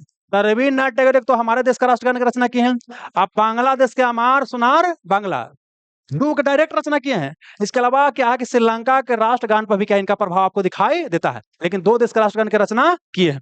यह वो क्लियर हो गया दोस्त। ये बाबू क्या है कि सर्वप्रथम क्या 1911 में कलकत्ता अधिवेशन में ही गाया गया था। ये भी कलकत्ता अधिवेशन, ये भी कलकत्ता अधिवेशन में। इसका अध्यक्षता क्या थे? पंडित बिशन नारायण धर, पंडित बिशन नारायण धर, पंडित बिशन नारायण धर ने इसका अध्यक्षता किया था। कोई दिक्कत है बाबू? आगे बढ़ा जाए। अब बाद में क्या होता है कि दोनों को 24 जनवरी 1950 को इसको राष्ट्रगीत के रूप में और इसको राष्ट्रगान के रूप में स्वीकार कर लिया गया, ठीक है ना। इसका अपमान करना क्या है? दंडनीय अपराध है, लेकिन इसका अपमान करना दंडनीय अपराध बाबू नहीं है। अब आइए बाबू, महात्मा गांधी का अंतिम लक्ष्य किस तरह के समाज का निर्माण करना है? याद कीजिए, राज विहीन समाज, राज विहीन समाज, इसी को बोलते हैं स्टेट लेस सोसाइटी। ऐसा सोसाइटी जहां पर स्टेट, राज्य या सरकार का कोई भूमिका आपको नहीं होगा। और यह बाबू क्या है कि कार्ल मार्क्स का भी अंतिम लक्ष्य है। अब यूपीएससी 2020 में क्वेश्चन पूछा गया कि महात्मा गांधी या कार्ल मार्क्स का अंतिम लक्ष्य क्या है? राज्य विहीन सोसाइटी का निर्माण करना। लेकिन जहां कार्ल मार्क्स वर्ग संघर्ष की बात करता है, वर्ग संघर्ष, क्लास स्ट्रगल की बात करता है, ये क्या बोलते हैं? वर्ग सहयोग की बात करते हैं। ये समझ में है ना? इसको पूरा समझाना पड़ेगा, काम चल जाएगा इतना से? चल जाएगा ना जी? ये पहले क्वेश्चन डिस्कस कर ले हैं। चलिए, तो क्या हो गया? इनके ऊपर क्या है, वो क्या, सीएसआर, कॉर्पोरेट सोशल रिस्पॉन्सिबिलिटी का सिद्धांत जो आया है, महात्मा गांधी के सिद्धांत से आया है। महात्मा गांधी ने क्या दिया था? ट्रस्टीशिप का सिद्धांत। क्या वो ट्रस्टीशिप या न्यास का सिद्धांत भी आपको दिया था? कोई दिक्कत नहीं है। तो आंसर क्या हो जाएगा बताइएगा? महात्मा गांधी का अंतिम लक्ष्य क्या था? राज्य विहीन समाज। लेकिन तरीका क्या था? वर्ग सहयोग की वर्ग संघर्ष, वर्ग सहयोग। और कार्ल मार्क्स का तरीका क्या था? वर्ग संघर्ष, क्लास स्ट्रगल था। बांग्लादेश के निर्माण के समय पाकिस्तान के शासक कौन थे? भारत 1947 में आजाद हुआ तो इस साइड में बना पूर्वी पाकिस्तान, इस साइड में बना पश्चिमी पाकिस्तान। लेकिन यहाँ के लोग से तंग आके क्या बोले कि हम अलगे रहेंगे। 1971 में क्या हो गया? भारत के सहयोग से क्या हो गई? आजाद हो गया। शेख मुजीबुर रहमान के नेतृत्व में क्या किया? आजादी पाया। ठीक ना? बांग्लादेश बाद में पूर्वी पाकिस्तान बन गया बांग्लादेश। आई बात कब? 1971 की है। उस समय यहाँ पर क्या था कि जो सेना का प्रमुख थे वही क्या किए थे? राष्ट्रपति पर शासन ले लिए थे अपना कब्जा में, वहां का राष्ट्रपति बन गए थे। उनका नाम था जनरल अहिया खान। जनरल अहिया खान, क्या नाम था? जनरल अहिया खान था। तो वहां का कौन था? जनरल अहिया खान। भारत के शासक कौन थे? इंदिरा गांधी। कौन? इंदिरा गांधी थी। भारत के प्रधानमंत्री कौन? इंदिरा गांधी थे। और वहां के जनरल अहिया खान थे। कोई दिक्कत नहीं है। और देखिए अभी वर्तमान में क्या है कि बांग्लादेश बोल सकते हैं कि पाकिस्तान के रास्ता पर चल रहा है दम, है ना? बांग्लादेश बड़ी चर्चा में है। और भारत का सबसे लंबा सीमा रेखा 4096 किलोमीटर किसत है? बांग्लादेश का साथ है। और ये हमेशा चर्चा में रहता है। बांग्लादेश और पाकिस्तान के साथ जो हमारा सीमा रेखा है उसको बोलते हैं रेड क्लिफ लाइन। क्या बोलते हैं? रेड क्लिफ लाइन बोलते हैं। इसको गार्ड कौन करता है? बीएसएफ, बॉर्डर सिक्योरिटी फोर्स क्या करता है? गार्ड करता है। तो बीएसएफ के बारे में और बांग्लादेश के बारे में बढ़िया से पढ़ लीजिएगा, ठीक ना? चलिए,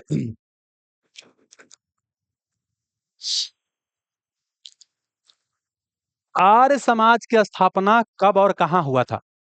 आर्य समाज की स्थापना 1875 में हुआ था। कहां बाबू? बंबई में।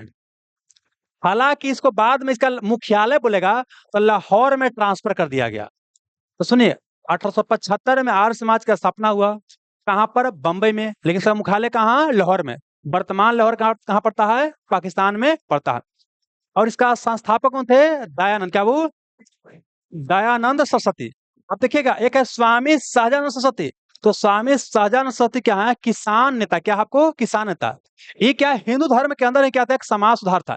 इन्होंने क्या किया? मूर्ति पूजा का किया विरोध किया। अच्छा, इनका दयानंद सरस्वती का बचपन का नाम क्या था? मूल शंकर। क्या वो? मूल शंकर। इनका गुरु का नाम था बिरजानंद। बिरजानंद क्या था? इनका गुरु का नाम था। इन्होंने अपना जो विचार लिखा वो पुस्तक का नाम क्या था? सत्यार्थ प्रकाश। क्या वो? सत्यार्थ प्रकाश क्या था? किसका द्वारा पुस्तक लिखा गया है? दयानंद सरस्वती द्वारा जो पुस्तक लिखा गया है उसे क्या कहा गया है? सत्यार्थ प्रकाश कहा गया है। कोई दिक्कत नहीं।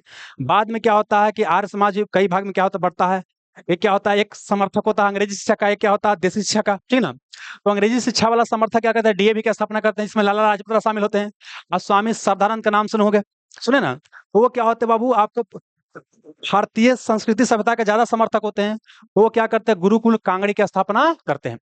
तो अगर हम बात करते हैं दयानंद सरस्वती का, तो अंग्रेजी भाषा के समर्थक नहीं थे, वो भारतीय भाषा का समर्थक थे। इन्होंने बोला कि दुनिया का ज्ञान का सोर्स क्या है? वेद है, वेद है। तो वेदों की ओर लौटो, इन्होंने क्या दिया था? नारा भी आपको दिया था, ठीक ना? और इन्होंने क्या? संस्कृत का और हिंदी का समर्थन किया। स्वराज का पहला बार विचार इन्होंने ही दिया। और हिंदी को राष्ट्रभाषा बनाने का सिफारिश सर्वप्रथम कौन किया? आपको यही दयानंद सरस्वती ने ही आपको किया था। कोई दिक्कत नहीं बाबू, बढ़ते हैं आगे। पराक्रम दिवस भारतीय किस भारतीय संबंधित है बाबू? देखिए, ये क्या? 23 जनवरी को हमारे यहाँ मनाया था पराक्रम दिवस, 23 जनवरी को, और 23 जनवरी क्या? उड़ीसा के कटक में, उड़ीसा के कटक में जन्म हुआ था सुभाष चंद्र बोस का। किनका? सुभाष चंद्र बोस का। कोई दिक्कत नहीं।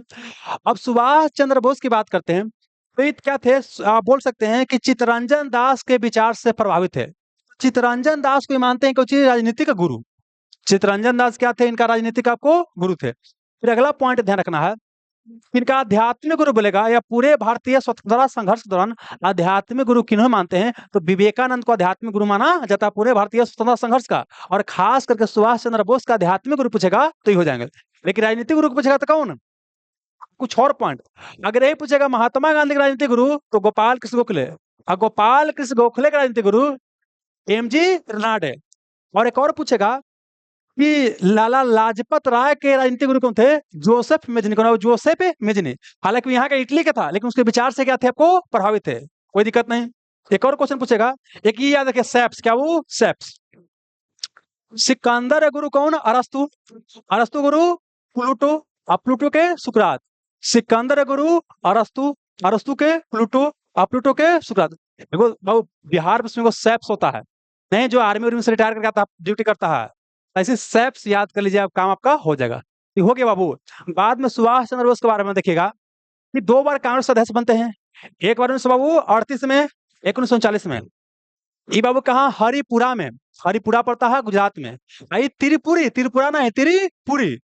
त्रिपुरी कहाँ पड़ता है? मध्य प्रदेश पड़ता है। क्या बाबू एकदम ऐसे कहले हैं, आप ही को बोल रहे हैं, पहला बार है क्लास, एकदम देख रहे हैं कुछ कुछ तो भाषा भाषा बोले, समझ में आ रहा है? कब से तैयारी कर रहे हैं?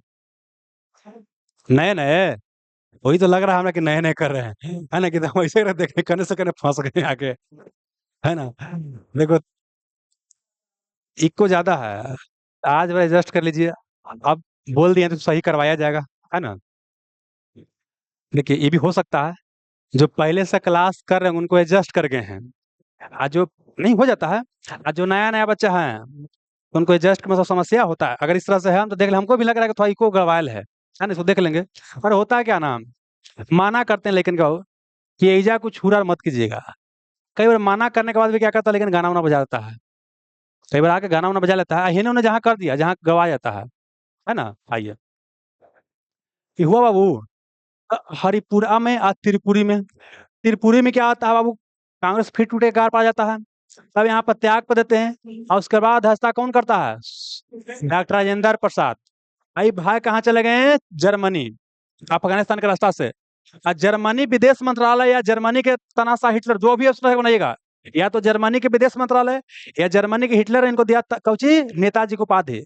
बाद में क्या करते हैं कि आजाद हिंद फौज क्या करते हैं? स्थापना करते हैं। इन्होंने नारा दिया आजाद हिंद, सॉरी इन्होंने नारा दिया जय हिंद, दिल्ली चलो, तुम मुझे खून दो, मैं तुम्हें आजादी दूंगा, है ना? और बाद में क्या होता है, इनको ताइवान में क्या होता है, 1945 में प्लेन प्लेन दुर्घटना में क्या होता है? मृत्यु हो जाता है। और उसमें मरे कि नहीं मेरे विवाद का विषय है, लेकिन हमारे लिए क्या है कि उसमें क्या हो गए? मर गए। कहाँ? फॉर्मोसा, जिसको वर्तमान में बोलते हैं ताइवान बोलते हैं। कोई दिक्कत नहीं, चलिए। शारदा अधिनियम के तहत विवाह के लिए न्यूनतम उम्र बाबू कितना किया गया? तो शारदा अधिनियम 1929 में आया था। हर विलास शारदा के प्रयास है, हर विलास शारदा के प्रयास से आया था। इसके तहत क्या हुआ कि लड़की के विवाह की उम्र कम से कम 14, लड़का कितना? 18 किया गया, कि लड़की कम से कम 14 साल के, लड़का 18 साल का। अब करना क्या है कि 3-4 को और चीज याद करना है। एक 1872 में, एक 1891 में, इतना 872 में आया था native marriage act. Native marriage act आया था 1872 में। और 1891 में आया था एज ऑफ कंसेंट एक्ट, आयु सम्मति अधिनियम। आयु सम्मति अधिनियम बीएम मालावारी के सहयोग से आया था, जिसका बाबू क्या है कि बाल गंगाधर तिलक ने विरोध किया था। क्वेश्चन पूछेगा, बाल गंगाधर तिलक ने किसका विरोध किया था? एज ऑफ कंसेंट एक्ट या सम्मति आयु अधिनियम का विरोध किया था। कोई दिक्कत है? तो बढ़ते हैं आगे बाबू। समाचार पत्रों या प्रेस का मुक्तिदाता किसे कहा जाता है? तो सुनिए बाबू क्या है। एक है चार्ल्स, क्या वो? चार्ल्स मेंटकॉफ। क्या वो? चार्ल्स मेंटकॉफ, मेंटकॉफ। देखिए अलग अलग जो बाबू अंग्रेज शासक आया ना, तो भारतीय प्रेस पर क्या किया? अलग अलग तरह के प्रतिबंध लगा दिया। लेकिन जब यह आया तो क्या किया कि प्रेस को और जो पत्र पत्रिका था उसको प्रतिबंध से क्या किया? मुक्त कर दिया। इसीलिए इसको बोलते हैं भारतीय प्रेस का मुक्तिदाता कहा जाता है। ऐसा सुनिएगा, कागज का आविष्कार सर्वप्रथम चीन में हुआ, प्रिंटिंग प्रेस का आविष्कार जर्मनी में हुआ, गुटेनबर्ग ने किया था। भारत में प्रथम जो प्रिंटिंग प्रेस लाया गया, मुद्रणशाला मशीन पुर्तगाली द्वारा लाया गया, लेकिन आधुनिक ढंग का पत्र पत्रिका पुस्तक स्वाद कौन किया? इंग्लैंड वाला किया। भारत में प्रथम पत्रिका क्या था? The Bengal Gazette, the Bengal Gazette. वो आपको जेम्स अगस्त के द्वारा शुरू किया गया था। और भारतीय पत्रकारिता का जनक बोलते हैं, किनको बोलते हैं? राजा राम मोहन राय को। और उनका प्रमुख पुस्तक है संवाद कौमुदी और मिरातुल अखबार। संवाद कौमुदी और मिरातुल अखबार।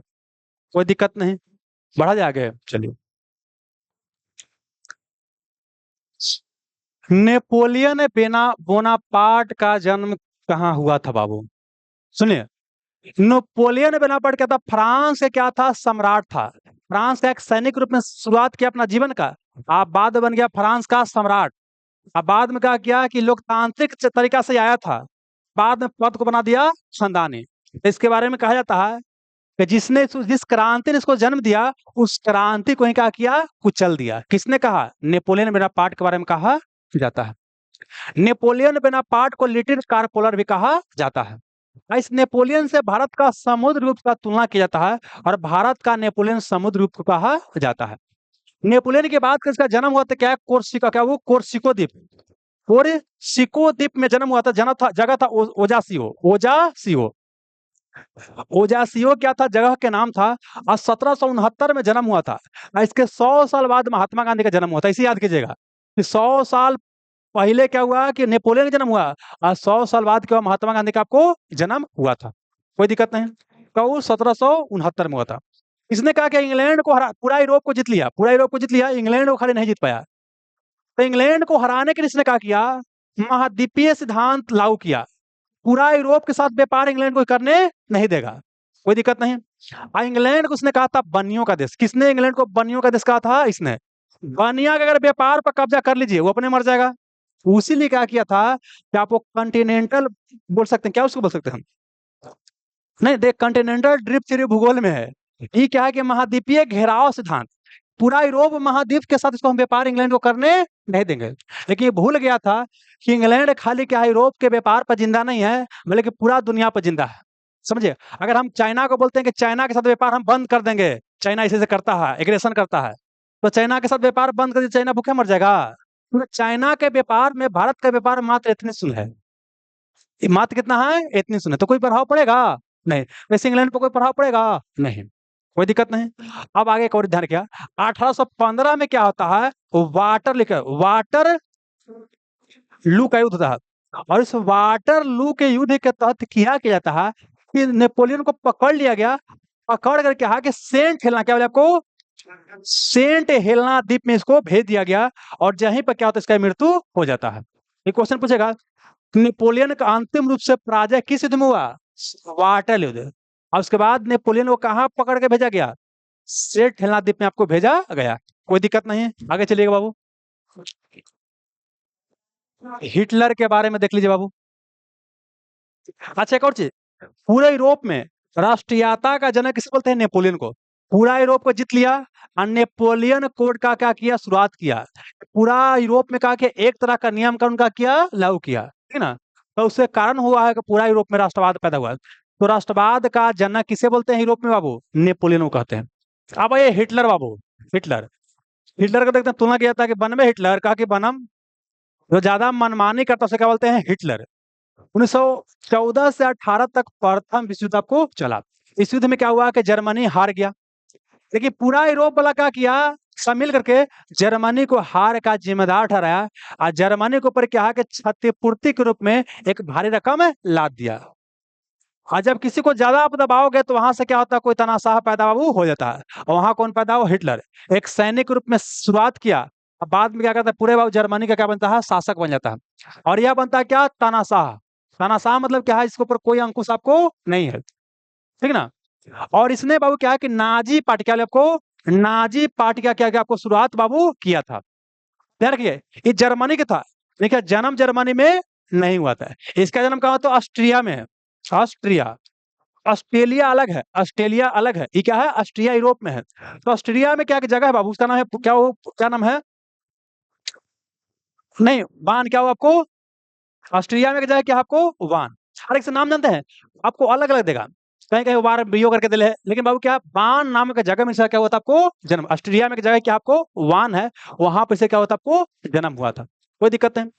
इसने क्या किया कि सितंबर 1939 में पोलैंड पर आक्रमण किया और उसके साथ ही शुरुआत हुआ कुछ आपको द्वितीय विश्व युद्ध का क्या हुआ शुरुआत हुआ।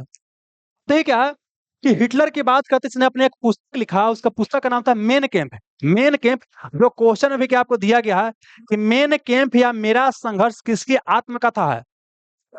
हिटलर क्या है आत्मकथा है। और हिटलर से मिल करके क्या किए सुभाष चंद्र बोस भारत को आजाद करवाने का सपना देख रहे थे।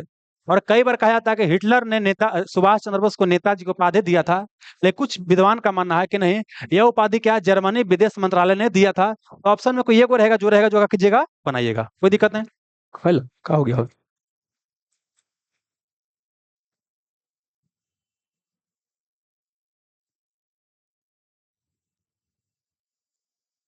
ये हो गया बाबू ना, चलिए आगे बढ़िए।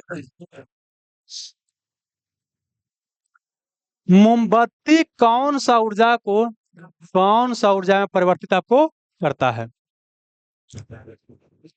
देखिए मोमबत्ती भी इसके लिए क्या है केमिकल है, वो केमिकल को जलाइएगा तो क्या होगा आपको प्रकाश निकलेगा, हीट भी निकलेगा, लेकिन हीट बहुत ही कम निकलेगा, कहाँ निकलेगा प्रकाश। तो यह रासायनिक ऊर्जा को क्या करता है प्रकाश ऊर्जा में बदलता है। बाकी याद कीजिए कोयला किस ऊर्जा में बदलेगा, कोयला जलाएंगे तो रासायनिक है, तो कोयला रासायनिक ऊर्जा को किसमें आपको उष्मा उसमें उष्मा ज्यादा निकलेगा, उष्मा ऊर्जा। डायनेमो पूछता है यांत्रिक ऊर्जा को विद्युत में, आई बाबू मोटर किसको विद्युत को यांत्रिक, गिटार या सितार किसको यांत्रिक ऊर्जा को ध्वनि ऊर्जा में क्या करेगा कन्वर्ट आपको करेगा। चलिए याद कर लीजिएगा।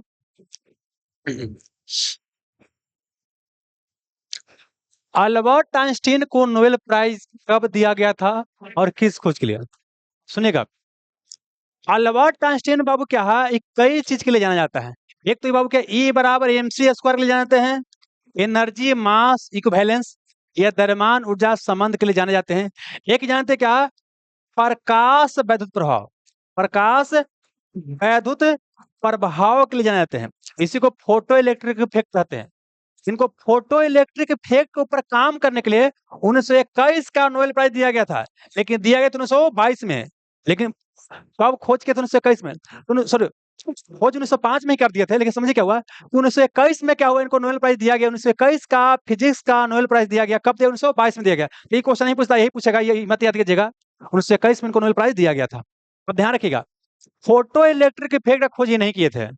फोटो इलेक्ट्रिक इफेक्ट का सर्वप्रथम खोज किया था वो हेनरी हर्ट्ज, दोनों हेनरी हर्ट्ज, जो आवृत्ति का ऐसा मात्रक हर्ट्ज होता है ना, तो हेनरी हर्ट्ज ने सर्वप्रथम क्या कि फोटो इलेक्ट्रिक इफेक्ट का खोज किया था। उस चीज को एक्सप्लेन बाद में कौन किया था आपको आइंस्टीन किए थे, और उसके बाद इसके लिए इनको दिया गया था नोबेल प्राइज दिया गया था। कोई दिक्कत नहीं है ना। और एक और चीज ध्यान रखिएगा कि आइंस्टीन कहाँ के थे, ई बराबर MC, इसको बोलते हैं सापेक्षिकता का सिद्धांत, क्या बोलते हैं सापेक्षिकता का सिद्धांत भी कहा जाता है। और सुनिएगा भारत के नागार्जुन को बोलते हैं भारत का आइंस्टीन। भारत में एक नागार्जुन है, तो भारत नागार्जुन को क्या बोलते हैं भारत का आइंस्टीन कहा जाता है। सापेक्षिकता के सिद्धांत यही दिए हैं, एनर्जी मास इक्विवेलेंस यही दिए हैं, फोटो इलेक्ट्रिक के ऊपर काम यही किए हैं। और एक चीज ध्यान रखिएगा ये कहाँ का था मूल रूप से जर्मनी का। जर्मनी के 3 विद्वान पूछता है, 3 बार व्यक्ति पूछेगा, एक मैक्स मुलर पूछेगा, मैक्स मुलर जर्मनी के थे, हिटलर भी जर्मनी का था, कार्ल मार्क्स भी कहाँ के जर्मनी का था, और आपका अल्बर्ट आइंस्टाइन भी कहाँ के जर्मनी का था। हालांकि जर्मनी में नहीं रहते, भाग गए थे, यहूदी परिवार के थे। अब पता है कि जर्मनी में हिटलर का क्या था, यहूदी को मार रहा था, तो क्या किए थे भाग गए थे, कोई दिक्कत नहीं। महात्मा गांधी के बारे में इनका एक विचार था कि आने वाला जनरेशन शायद ये विश्वास कर पाएगा कि ऐसा भी हाड़ मांस का एक व्यक्ति आया था जो बिना हथियार उठाए बहुत बड़ा परिवर्तन कर दिया था। कौन कहते अल्बर्ट आइंस्टाइन आपको कहते। ये हो गया बाबू, बढ़े जाएगा। आमीटर को किसी विद्युत परिपथ में किस क्रम में जोड़ते हैं। देखिए एक होता है गैल्वेनोमीटर, एक आमीटर, एक वोल्टमीटर। तो गैल्वेनोमीटर से small amount of current measure किया जाता है, आमीटर से किसी भी तरह करंट मेजर कर सकते हैं। अब वोल्टमीटर से क्या मापते हैं विभवांतर मापते हैं। अब मान लीजिए कि बाबू सर्किट है और यहाँ से क्या है कि बाबू करंट जाना है, पूरा हमको मेजर करना है कि कितना हो रहा है। तो अगर पूरा पूरा यहाँ चला जाएगा तो अच्छा रहेगा ना, तो श्रेणी क्रम सीरीज क्रम में इसको करते हैं जोड़ते हैं। और बोलिए अगर ये बाबू क्या है रेजिस्टेंस रहेगा इसमें तो इलेक्ट्रिसिटी को पास होने नहीं देगा, नहीं होने देगा। तो इसलिए क्या करता है, इसका एक आदर्श एमीटर का प्रतिरोध होना चाहिए कितना, शून्य। अब करना क्या चाहिए, एमीटर वोल्ट मीटर और क्या बोले गैल्वेनोमीटर, तीनों को साथ पढ़ना चाहिए। अब एक और वोल्टामीटर, तो वोल्टामीटर एक उपकरण है इसमें इलेक्ट्रोलाइसिस की क्रिया होता है। वोल्टामीटर एक उपकरण है जिसमें इलेक्ट्रोलाइसिस की क्रिया आपको होता है, कोई दिक्कत नहीं। अब आइए एमीटर की बात करते हैं और क्या वो वोल्ट मीटर की बात करते हैं, ये दोनों क्वेश्चन पूछेगा। इसका उपयोग करते हैं बाबू करंट मेजर करने के लिए, इसका बाबू वोल्टेज, वोल्टेज बाबू विभवांतर, वोल्टेज बाबू विभवांतर है। इसको क्या करते हैं सीरीज में, इसको जोड़ते हैं बाबू सीरीज में, इसको क्या बाबू पैरेलल में। पैरेलल मतलब क्या हो गया, समानांतर क्रम में जोड़ते हैं। एक आदर्श एमीटर का रेजिस्टेंस होना चाहिए शून्य, लेकिन आदर्श वोल्ट मीटर होना चाहिए आपको अनंत, क्या होना चाहिए, अनंत होना चाहिए। बस इतना क्या करना आपको याद करना है। अब आगे बढ़ा जाए, हो गया वो।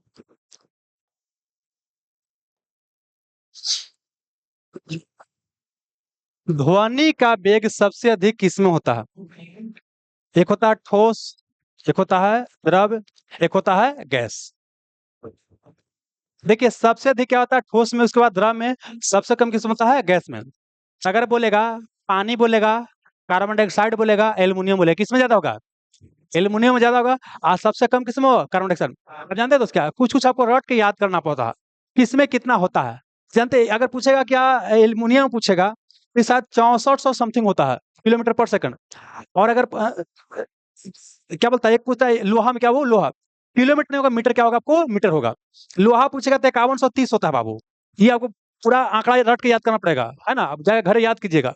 अगर पानी में पूछेगा तो 1483 समथिंग होता है, ठीक है ना। हवा में पूछेगा तो बाबू 330 होता है या 332 देगा। अगर यही क्वेश्चन पूछेगा आपको कार्बन डाइऑक्साइड में तो 260 मीटर पर सेकंड होता है। अब करना क्या है कि प्रमुख चीजों में कितना इसका स्पीड होता है आपको रखना पड़ेगा, कोई दिक्कत है। टेम्परेचर बढ़ाने पर क्या होता है कि इसका ध्वनि का वेग क्या होता है, 0.61 मीटर पर सेकंड से बढ़ता है।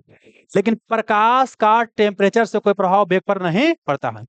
आप ध्वनि तरंग कैसा भी रहे, एक माध्यम से जब दूसरे माध्यम में जाता है तो उसका फ्रीक्वेंसी नहीं बदलता है, बाकी सब क्या होता है, बदल जाता है। जो ध्वनि तरंग होता है इसको आगे बढ़ने के लिए माध्यम को आवश्यकता पड़ता है, क्योंकि प्रकाश तरंग को आगे बढ़ने के लिए माध्यम को आवश्यकता नहीं पड़ता है। तो ये क्या हो गया, यांत्रिक तरंग हो गया। और यही क्या होता है बाबू, एक और होता है, बोलेगा लॉन्गिट्यूडनल, लॉन्गिट्यूडनल या अनुदैर्ध्य तरंग भी होता है। जबकि प्रकाश होता है विद्युत चुंबकीय तरंग, ट्रांसवर्स वेव या अनुप्रस्थ तरंग आपको होता है, कोई दिक्कत नहीं, आगे बढ़िए।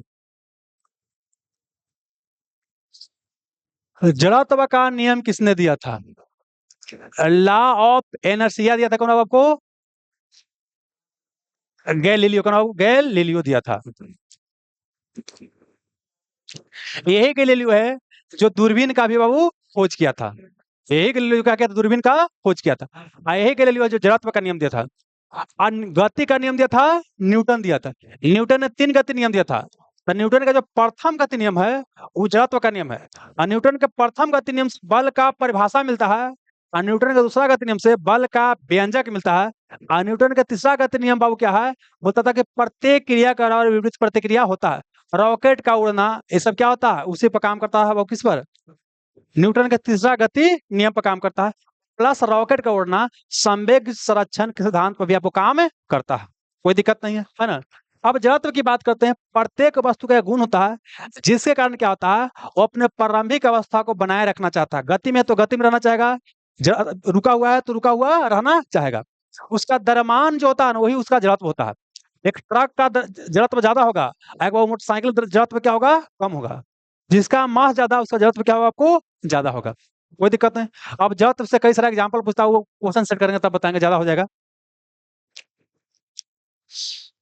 एक अश्व शक्ति में कितना वाट होता है, देखिए जो बड़ा बड़ा मशीन होता है, मोटर होता है, उसका रेटिंग क्या होता है, हॉर्स पावर में मेजर किया जाता है। और 1 HP बराबर होता है 746, कितना होता है, 746 वाट होता है। ध्यान रखिएगा, वाट रहे, किलोवाट रहे, मेगावाट रहे, ये सब क्या है, शक्ति। शक्ति मतलब पावर का क्या है, यूनिट है। लेकिन इसी में समय से गुना कीजिएगा, जैसे बाबू क्या हो गया, वाट सेकंड, किलोवाट सेकंड या आवर, है ना, मेगावाट आवर ऐसे रहेगा। ये सब क्या है, ऊर्जा के मात्रक हो जाएगा। और जो किलोवाट आवर होता है, यह क्या होता है, हमारे घर में जो बिजली होता है, उस बिजली का क्या होता है, आप बोल सकते हैं व्यावसायिक मात्रक होता है। और 1 किलोवाट आवर होता है 3 इंटू 6 इंटू 10 के पावर 6 जूल होता है। कोई दिक्कत नहीं, इसको आपको याद करना है।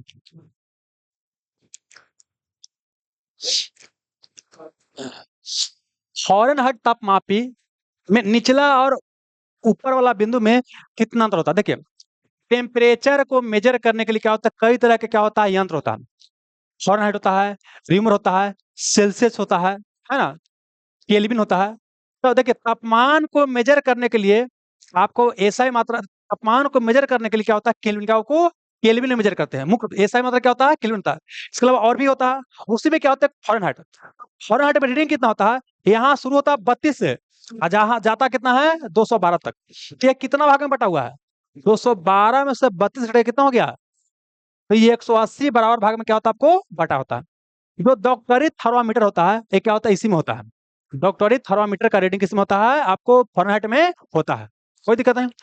अब क्या है, पूछेगा कि डॉक्टरी थर्मामीटर में पहले समझिए क्या होता है, मानव शरीर का पूछेगा क्या, टेम्परेचर, क्या वो टेम्परेचर है। तो सेल्सियस में कितना होता है, 37। अब फॉरेनहाइट में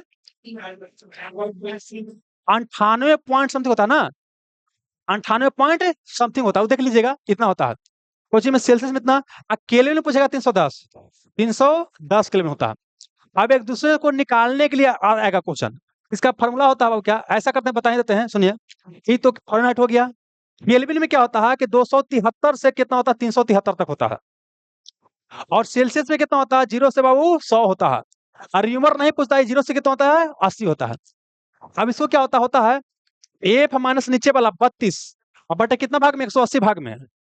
और उसके बाद के माइनस 273 और बटे कितना, 100। और वैसे कीजिएगा उसके बराबर सी माइनस 0 और बटे कितना, 100। और इस फार्मूला का यूज करके आपस में इंटरलिंक कर सकते हैं। एक क्वेश्चन पूछता है, कितना डिग्री सेल्सियस पर, कितना डिग्री पर फॉरेनहाइट और सेल्सियस का मान क्या होता है, समान होता है, -40। चलिए आगे बढ़ते हैं। कुत्ता, चमगादड़, गैंडा और मानव में से कौन अपस्वरम ध्वनि को सुन सकता है? सुनिए, साउंड जानते हैं बाबू, साउंड जो होता है इसका फ्रीक्वेंसी होता है 3 प्रकार का। एक को बोलते हैं बाबू क्या, अपस्वरम, क्या बोलते हैं, अब स्रव बोलते हैं। एक को बोलते हैं बाबू कुछ स्रव, एक बोलते हैं परास्रव बोलते हैं। समझ क्या था, स्रव वाला याद रखिए, बाकी से याद हो जाएगा। स्रव को बोलते हैं क्या, ऑडिबल, क्या वो ऑडिबल, ऑडिबल बोलते हैं, ऑडिबल बोलते हैं। इसका आवृत्ति 20 हर्ट्ज से लेकर बाबू कितना, 20,000, हजार को के से भी लिख सकते हैं, तो 20 हर्ट्ज से 20,000 के बीच होता है। इससे कम रहेगा, इसको बोलते हैं अपस्रव। इसको बोलते हैं इंफ्रासोनिक, क्या बोलते हैं, इंफ्रासोनिक। इसका मतलब ये हो, इंफ्रासोनिक, इसका मतलब ये हो गया कि 20 हर्ट्ज से अगर कम आवृत्ति है तो इंफ्रासोनिक हो गया। अगर क्या हो गया, 20,000 हर्ट्ज से अधिक हो गया तो क्या हो गया, आपको परास्रव, क्या हो गया, अल्ट्रासोनिक, क्या हो गया, अल्ट्रासोनिक, अल्ट्रासोनिक हो गया, अल्ट्रासोनिक हो गया। अब सुनिएगा, हमारा कान मनुष्य वगैरह इसको सुन सकता है, लेकिन इसको इसको सुन बाबू नहीं सकता है। ज्यादातर इससे क्वेश्चन पूछता है, इससे पूछता है, सुनिएगा, कुत्ता की बात करते हैं, चमगादड़ की बात करते हैं, है ना, व्हेल की बात करते हैं, क्या बोलते हैं, डॉल्फिन की बात करते हैं, वो सब क्या है, इसको सुन सकता है, इसको क्या कर सकता है, सुन सकता है। इसके अलावा क्या है कि यहाँ पर एक और होता है क्या, ऑप्शन गेंडा, क्या वो गेंडा, गेंडा इसको सुनता है, क्या वो गेंडा क्या करता है, आपको अपस्वरम को क्या कर सकता है, सुन सकता है। देखिए, ये हो गया मेन में चीजें। बाकी अब कौन किसको सुनता है, कौन नहीं सुनता, ये क्या है, रटने वाला पार्ट है। इससे क्या था, समझने वाला पार्ट यही तक था, बाकी कौन किसको सुन रहा है नहीं सुन रहा है, ये क्या है, रटने वाला पार्ट है। बोलिए, कुत्ता बाबू क्या है, कुत्ता की बात करते हैं, सुन सकता है अल्ट्रासोनिक। आज जो न देखते बच्चा पेट में देखना रहता है कि भाई मेल है कि फीमेल है, तो वहाँ अल्ट्रासोनिक वेव का इस्तेमाल किया जाता है। चमगादड़ भी अल्ट्रासाउंड को सुन सकता है। गेंडा किसको, इसको सुन सकता है, गेंडा किसको, इसको सुन सकता है। आप मानो किसको, आपको इसको सुन सकता है, किसको, शराब को सुन सकता है। इसका ऑप्शन का आंसर क्या हो जाएगा, गेंडा, क्या हो जाएगा, गेंडा हो जाएगा। सोनार किस तरंग का इस्तेमाल करता है, बताइए। देखिए, हमको क्या होता है, सोनार और रडार दोनों को साथ पढ़ना होता है। क्या वो एक तरफ क्या, सोनार, एक तरफ क्या, आपको रडार, रडार। रडार का होता है radio detection and ragging, radio detection and ragging. और सुना होता sound navigation and ragging, sound navigation and ragging इसका होता है फुल फॉर्म। ये क्या होता है, जैसा नाम है साउंड, ये साउंड मतलब ध्वनि क्या करता है, ध्वनि तरंग का इस्तेमाल करता है। इसका नाम क्या है रेडियो, तो ये क्या करता है रेडियो तरंग। और रेडियो तरंग की तरह क्या है कि विद्युत चुम्बकीय तरंग है। अरे विद्युत चुम्बकीय तरंग कई प्रकार का होता है, उसी में क्या होता है कि रेडियो तरंग क्या होता है कि विद्युत चुम्बकीय तरंग है। कई बार ये भी क्वेश्चन पूछेगा कि रडार किसका इस्तेमाल करता है, रेडियो तरंग का।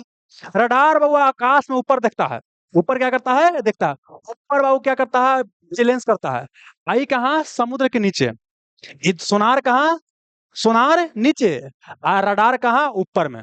आपका एरिया में कोई एरोप्लेन वगैरह आके घुस जा रहा है, या कोई बहुत सिग्नल है वहां पर क्या क्या हो रहा है, वो क्या है आपको रडार देखता है। और जबकि सोनार क्या समुद्र की गहराई पता करना है, या समुद्र में कोई दूरी पता करना है, या समुद्र में कुछ ही पता करना है, तो कहाँ सोनार। ये ध्वनि तरंग के परावर्तन के साथ पर काम करता है, ये रेडियो तरंग के परावर्तन पर काम करता है, दोनों परावर्तन पर ही काम करता है। लेकिन क्या होता है आपको ध्वनि तरंग पर, ये क्या होता है आपको रेडियो तरंग पर काम आपको करता है, कोई दिक्कत नहीं। चलिए तो आंसर क्या हो जाएगा, सोनार किस तरंग का इस्तेमाल करता है, ध्वनि तरंग। क्या हुआ आपको ध्वनि तरंग। डिटर्जेंट किस सिद्धांत पर काम करता है, देखिए डिटर्जेंट होता है जो साबुन वगैरह होता है, कपड़ा को साफ करता है, तो वो क्या करता है सरफेस टेंशन के सिद्धांत पर काम करता है। सरफेस टेंशन, देखिए सरफेस टेंशन में क्या होता है ना कि प्रत्येक चीज में क्या होता है ना कि कम से कम क्या होता है क्षेत्रफल घेरने की प्रवृत्ति पाया जाता है, इसी को सरफेस टेंशन कहा जाता है। पानी जब पड़ता है ना देखिएगा गोल हो जाता है, तो सरफेस टेंशन का क्या होता है गोल होता है। लेकिन पानी में कुछ चीज मिला दीजिए तो सरफेस टेंशन जब कमेगा तो क्या हो जाएगा फैल जाएगा। एक क्वेश्चन पूछता है कि जो गरम सूप होता है, पीने वाला होता है सूप होता है, गरम सूप बोलता है कि ज्यादा स्वादिष्ट होता है, और ठंडा सूप कम स्वादिष्ट होता है। इसका कारण क्या होता है, ठंडा होता है ना उसका सरफेस टेंशन क्या है ज्यादा है, वो जीभ पर पूरा फैलेगा नहीं, लेकिन गर्म करेगा उसका सरफेस टेंशन क्या होगा कमेगा, और पूरा जीभ पर सर जाएगा बढ़िया से, फिर से करके उसको मजा आएगा। नहीं, ये क्या हो गया सरफेस टेंशन कम हो गया। इसके अलावा क्या होता है कि नॉर्मल कपड़ा को खींचेगा पानी से ना, पानी से, तो पानी का सरफेस टेंशन क्या ज्यादा है, तो ये अंदर तक घुस नहीं पा रहा है मैल में, लेकिन इसमें डिटर्जेंट डाल दीजिएगा तो वो अंदर तक क्या करेगा घुस जाएगा, और सबके क्या करेगा सफाई करेगा। एक और क्वेश्चन पूछता है, कई जगह तो नली में देखिए कि मच्छर डरने बैठा रहता है और नली में, और उसमें क्या कीजिए कि डाल दीजिए कुछ किरासन का तेल डाल दीजिए। जब किरासन का तेल डालिएगा सरफेस टेंशन कम जाएगा, और उसके बाद क्या होगा पानी को क्या करेगा काट देगा, और उसके बाद मच्छर उसमें गिर के क्या हो जाएगा मर जाएगा। ये सब क्या सरफेस टेंशन है क्या आपको कारण है, कोई दिक्कत नहीं। कई बार ये भी क्वेश्चन पूछता है कि जो सुई होता है ना, सुई सुई सुई को क्या है पानी में तैराया जा सकता है, सरफेस टेंशन क्या, सरफेस टेंशन के कारण है। लेकिन ये क्वेश्चन ऐसे करके पूछेगा क्या कारण है कि सुई क्या होता है पानी में डूब जाती है, लेकिन नाव नहीं डूबता है। अब वहां आना है घनत्व, क्या आना है घनत्व, जो भारी रहेगा वो डूब जाएगा, जो हल्का रहेगा तैरेगा, ठीक ना। तो क्या है, एगो सुई है, और क्या बोले आपको नाव है, तो भारी तो नाव ना होगा जी। देखिए भारी में दो चीज देखा जाता है, mass by volume, mass by volume, mass के तुलना में किसका वॉल्यूम है वो भी देखा जाता है। तो समझिए कि वॉल्यूम के तुलना में नाव का मास क्या होता है, द्रव्यमान क्या होता है कम होता है। इस कारण से क्या होता है वॉल्यूम कम, तो डेंसिटी क्या होगा आपको अच्छा गवा ना, सॉरी मास के तुलना में नाव का वॉल्यूम क्या है ज्यादा है, वॉल्यूम ज्यादा है तो डेंसिटी कम है, मतलब ये क्या हो गया हल्का, क्या हो गया हल्का। लेकिन सुई में क्या होता है कि आपको उसका बोल सकते हैं कि मास जो होता है वॉल्यूम के तुलना में काफी ज्यादा है, काफी ज्यादा हो गया तो डेंसिटी काफी ज्यादा हो जाएगा। बोलिए डिटर्जेंट किस पर काम करता है, सरफेस टेंशन हो गया वो। पानी गोल जो होता है किस कारण से होता है, सरफेस टेंशन के कारण होता है। आर्किमिडीज का सिद्धांत किससे संबंधित है, आर्किमिडीज सिद्धांत क्या, उत्प्लावन, उत्प्लावन बल या उत्प्लावन या तैरने का नियम से क्या है संबंधित है। ये कोई लिक्विड होता है ना, कोई लिक्विड होता है, तो क्या होता है कि जब उसको डालते हैं, सॉरी कोई वस्तु को अगर पानी में डालते हैं तो अपने भार के बराबर द्रव को क्या करता है विस्थापित करता है, क्या करता है विस्थापित करता है, ठीक है ना।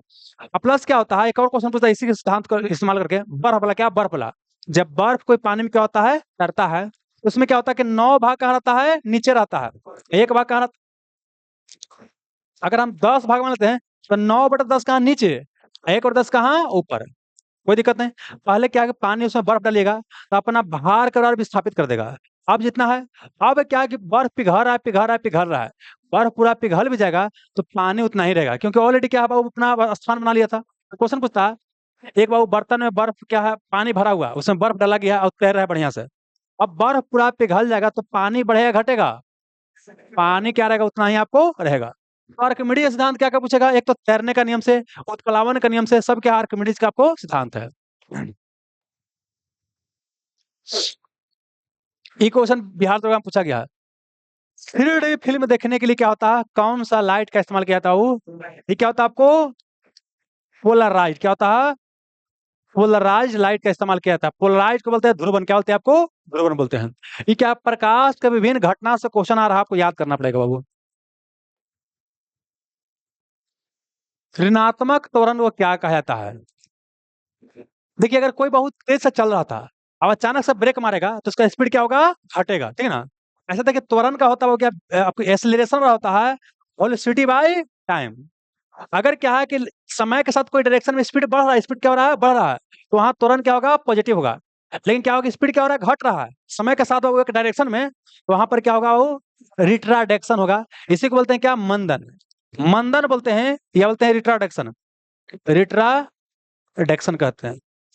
तो ऋणात्मक त्वरण क्या बोलते हैं, रिट्राडेक्शन कहा जाता है बाबू। ऋणात्मक त्वरण कब होगा, जब स्पीड कमेगा कि स्पीड बढ़ेगा तब होगा। इस, अरे मंदन मतलब मंद हो गया, क्या हो गया, मंद। स्पीड घटेगा तो ऋणात्मक त्वरण हो जाएगा।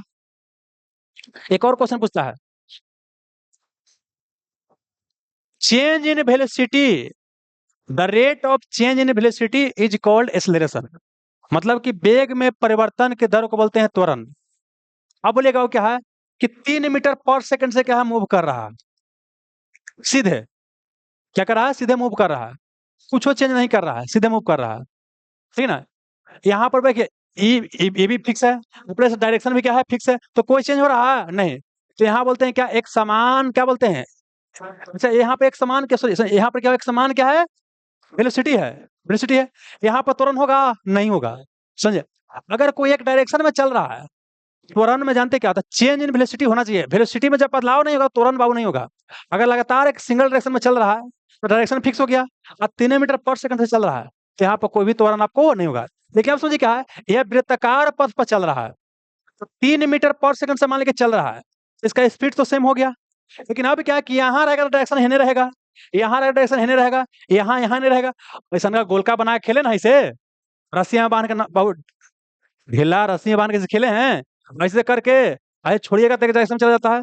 बोले इसका सब पॉइंट पर क्या है, आपको डायरेक्शन अलग है, तो डायरेक्शन चेंज करा तो वेलोसिटी चेंज करेगा, नहीं चेंज करेगा, करे। तो एक समान स्पीड से अगर कोई वृत्ताकार पथ पर कोई वस्तु चल रहा है तो उसमें त्वरण होगा कि नहीं होगा, उसमें त्वरण आपको होगा। एक त्वरित गति का आपको एग्जाम्पल है, क्वेश्चन पूछा जा चुका है, ठीक है ना। ऋणात्मक त्वरण क्या बोलते हैं, मंदन बोलते हैं। पारा में उष्मा का संचालन किस विधि से होता है बाबू? उष्मा को एक जगह से दूसरे जगह पहुंचने को बोलते हैं, उष्मा का संचालन कहते हैं। उष्मा संचरण के 3 विधि है, चालन, संवहन, विकिरण बाबू है। चालन, संवहन क्या आपको, विकिरण है।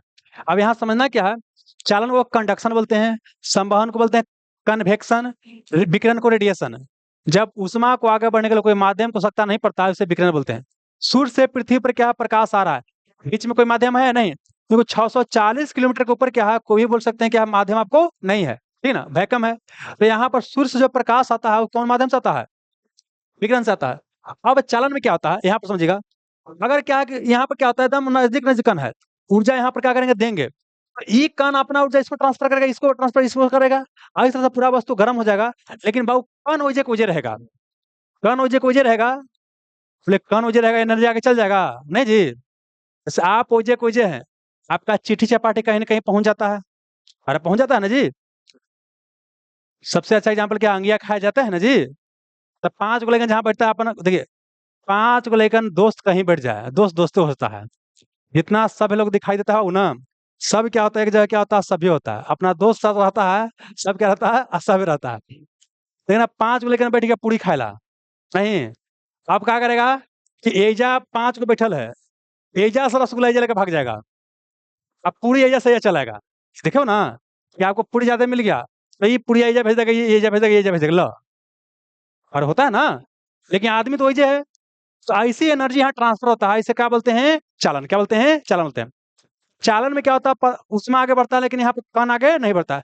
ठोस वस्तु इससे गर्म होता है, जितना ठोस होता है सब इससे। लोहा की बात करते हैं, धातु की बात करते हैं, सब इससे गर्म होता है। अपवाद क्या है कि पारा क्या ठोस नहीं है, पारा ठोस नहीं है, लेकिन फिर भी इससे गर्म होता है, अपवाद है।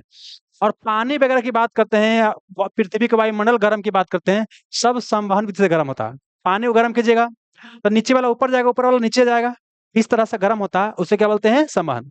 पृथ्वी का वायुमंडल किस विधि से गर्म होता है? संवहन से। अभी तो बताइए दिए हैं। पारा बताइए किससे गर्म होगा? पारा लिक्विड है, तो लिक्विड को इससे गर्म होना चाहिए, लेकिन अपवाद क्या है कि पारा किससे गर्म होता है? चालन से होता है। बांध के जल में संग्रहित ऊर्जा किस प्रकार का होता है? ऊर्जा दो प्रकार का होता है बाबू। एक होता है काइनेटिक एनर्जी, एक होता है पोटेंशियल। किसी वस्तु में उसकी स्थिति के कारण जो ऊर्जा होता है उसे स्थितिज ऊर्जा या पोटेंशियल एनर्जी कहा जाता है। और जब गति कर रहा है तो गतिज ऊर्जा आपको होता है ना? कोई तीर छोड़ दिए, वो चल रहा है, तो क्या हो गया? गतिज ऊर्जा हो गया। लेकिन हम कह रहे तीर खींचे हुए हैं, ये क्या हो गया? स्थिति ऊर्जा हो गया। ऐसे बांध का बहता पानी है, पानी बह रहा है, नदी के पानी बह रहा है, वो हो गया गतिज हो गया। लेकिन पानी को इकट्ठा कर दिए हैं, तो कौन हो जाएगा?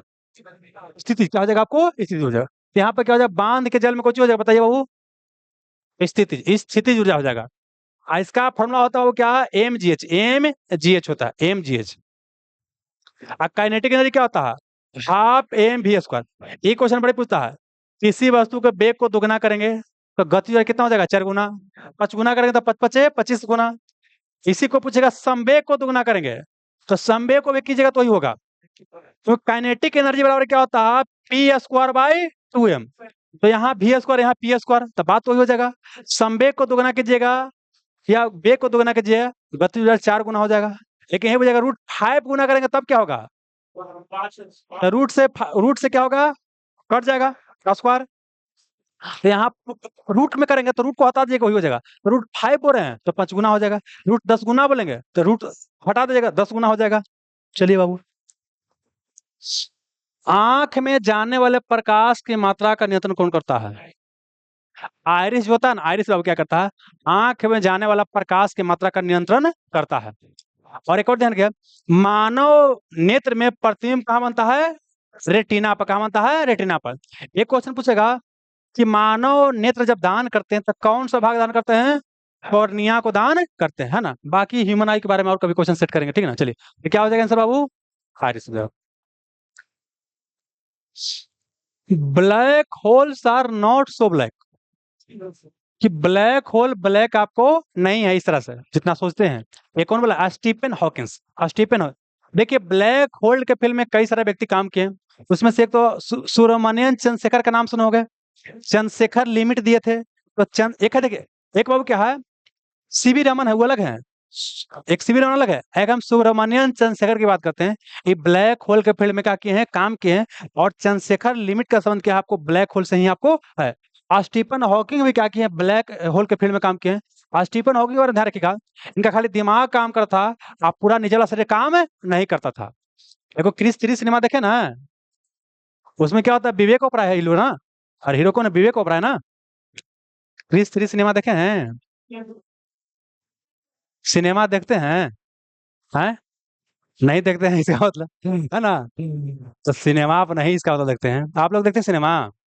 तो उसमें दिखाया गया ना कि सब क्या है, नीचे बाबू क्या पावर नहीं है, ऊपर में पावर है, खाली उसका उंगली में पावर रहता है, ये दिखाया गया। लेकिन स्टीफन हॉकिंग क्या था कि पूरा शरीर क्या ऊपर खाली काम करता था, नीचे वाला काम आपको नहीं करता। तो वो क्या थे कि शरीर मरा हुआ है, दिमाग जिंदा है। अभी हम लोग के पास क्या है कि हम लोग का शरीर जिंदा है, दिमाग क्या है? मरा हुआ है। मरता नहीं ना, कि मैक्सिमम लोग के पास क्या है कि शरीर तो जिंदा है, लेकिन दिमाग से क्या हम लोग विकलांग है। विकलांग मतलब क्या होता है कि जो आपकी क्षमता है, उस क्षमता का इस्तेमाल सही से नहीं कर पा रहे। नहीं नहीं, अगर एक विकलांग है तो ऐसे से चलेगा बाबू, तो अपना इस्तेमाल कर पाया नहीं। तो ऐसे क्या हमारा दिमाग है, दिमाग का जितना पावर है अगर हम लोग इस्तेमाल नहीं कर पा रहे हैं तो हम लोग क्या है? मानसिक रूप से विकलांग है। और यहाँ बोल सकते हैं कि 99% जनसंख्या क्या है? मानसिक रूप से विकलांग है, उसमें हम भी शामिल हैं। समझना ना? आइए, तो क्या कौन का है वो? Stephen Hawkins. और theory of everything, theory of everything कौन बाबू लिखा है? स्टीफन हॉकिंग लिखा है। अब मर गए बाबू, अब मर गए हैं। एक प्रकाश वर्ष कितना किलोमीटर होता है? पहले प्रकाश वर्ष प्रकाश की मात्रक नहीं है। एक क्या है? दूरी का। एक खगोलीय दूरी की मात्रक है। लंबा लंबा दूरी मापना होता है ना पृथ्वी से सूर्य के ना, तो वहाँ खगोलीय दूरी। एक क्या होता है? प्रकाश। एक लाइट ईयर, क्या वो एक लाइट ईयर में होता है 9.46 इंटू 10 के पावर 15 मीटर। कई बार मीटर में पूछा गया, कई बार किलोमीटर है। अच्छा, मीटर और किलोमीटर बदलना है तो 1000 से डिवाइड करना पड़ता है। नहीं तो यहाँ का 1000 से क्या करेंगे? डिवाइड करेंगे। तो 3 से 3 शून्य कटेगा, तो 12 हो जाएगा। हो जाएगा ना? अरे देखिए यहाँ पर 10 के पावर 3 करेंगे ना जी। अब देखिए जब पावर क्या होता है नीचे रहता है, पावर डिवाइड रहता है, तो ऊपर में क्या होता है? घट जाता है। तो 9.46 इंटू 10 के पावर कितना हो जाएगा? 12 किलोमीटर हो जाएगा। कोई दिक्कत नहीं। एक होता है दूरी का सबसे बड़ा मात्रा, क्या होता है? पारसेक। एक पारसेक में होता है 3.3 इंटू 10 के पावर कितना होता है वो आपको? 16 मीटर होता है ना। 3 पॉइंट कितना? 3 पॉइंट समथिंग होता है। इंटू 10 के पावर कितना होता है? इस उदाहरण थोड़ा देख लीजिएगा, हमको ध्यान नहीं आ रहा। क्वेश्चन पूछेगा ना, क्या सुन लीजिए। एक प्रकाश वर्ष में कितना मीटर होता है? ऐसे एक पारसेक, सॉरी, एक पारसेक, एक पारसेक पूछेगा, पारसेक। तो 3.26 क्या होता है? लाइट ईयर होता है। इसको मीटर में बदलिएगा तो 3 पॉइंट समथिंग, तो 10 के पावर क्या होता है? 16 मीटर करके होता है। हमको ये ध्यान आ रहा है। हालांकि खुद वेरीफाई कर लीजिएगा। हम मतलब थोड़ा सा बोल सकते हैं कि मिस इन्फॉर्मेशन मिल रहा है, ये वेरीफाई कर लीजिएगा, ये सही है। एक पारसेक में होता है 3.26 प्रकाश वर्ष। एक बाबू प्रकाश, एक पारसेक में कितना मीटर था? देखिए तो बाबू, एक पारसेक में कितना मीटर है? देखिए तो, है ना? 3.08, क्या 3.08 इंटू 10 के पावर क्या? 16 मीटर है। याद रखिए, क्वेश्चन पूछेगा, याद रखिएगा। ठोस को यहाँ गवा गया है। ठोस कोण का मात्रक क्या होता है? लेकिन नॉर्मल कोण पूछेगा तो रेडियन क्या होता है आपको? रेडियन होता है। लेकिन सॉलिड एंगल पूछेगा, सॉलिड एंगल, तो देखिए 100 से सॉलिड और 100 से हो गया अस्टे रेडियन। ये क्या होता है? अस्टे रेडियन होता है। अब करना क्या बाबू? आपको एसआई मात्रा क्या करना? याद करना है। 7 वो क्या होता है? एसआई मात्रा को तो रट लीजिएगा। तो ठोस कोण का क्या? अस्टे रेडियन होता है। और नॉर्मल कोण क्या होता है आपको? रेडियन होता है बाबू। अंतर्राष्ट्रीय अहिंसा दिवस किस संस्था द्वारा मनाया जाता है? देखिए 2 अक्टूबर जो महात्मा गांधी का जन्म दिवस है, उसको अंतर्राष्ट्रीय अहिंसा दिवस के रूप में संयुक्त राष्ट्र संघ द्वारा मनाया जाता है। क्लियर है?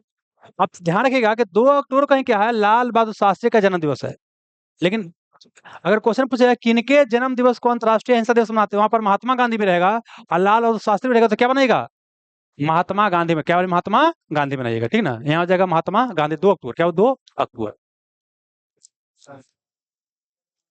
क्या वो? Even United Nation Organization. लो भाई, इसको भी देख लो।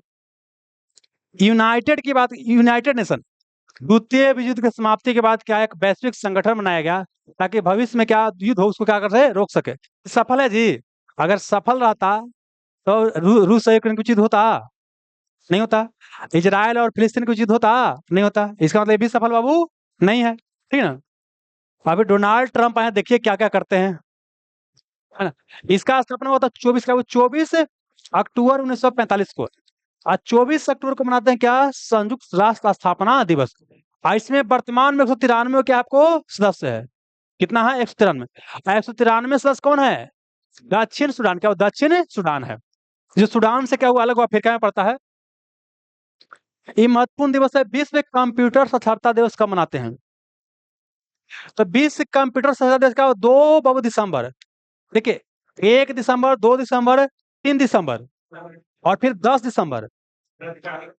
ये सब क्या करना आपको याद करना है। 1 दिसंबर को एड्स दिवस मनाते हैं।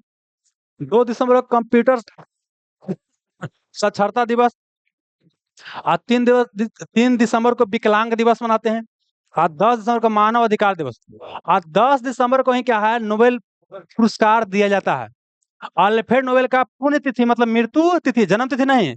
अक्टूबर महीना में नोबेल पुरस्कार घोषणा होता है और दिया कब जाता है? 10 दिसंबर को। तो अल्फ्रेड नोबेल क्या है? पुण्य तिथि, मतलब क्या है? मृत्यु दिवस है। इतना आपको याद बाबू करना था, है ना? बस ये हो गया हमारा सेवा।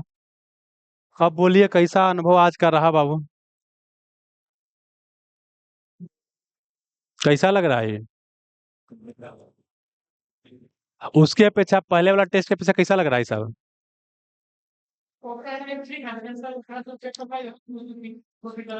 क्या हो? शेयर प्राइस में प्रॉफिट ज्यादा हो रहा था?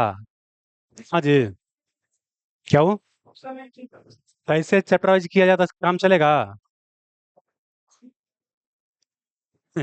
और कह रहे हैं कि चैप्टर वाइज अगर ऐसे देखिए होता क्या ना, और उसमें जानते हैं टाइपिंग करने में बड़ी समय लगता है।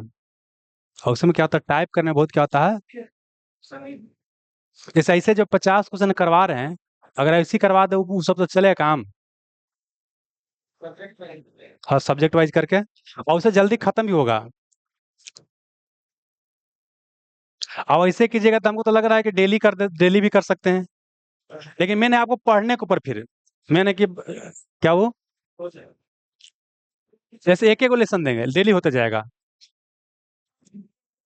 क्या बाबू? क्या बोल रहे हैं? जैसे हमारा विचार लग रहा है ना कि भरे पतन आप लोग देख रहे हैं कि नहीं देख रहे हैं, कि वीडियो सब देखता नहीं है। अब यहाँ वही बच गया जो देखता है, डेली वाला नहीं। अब बाकी क्या है, तो सुनिए हम विचार क्या करें ना, कि ऐसा करते हैं कि इसको पहले इसको काट ले दीजिए।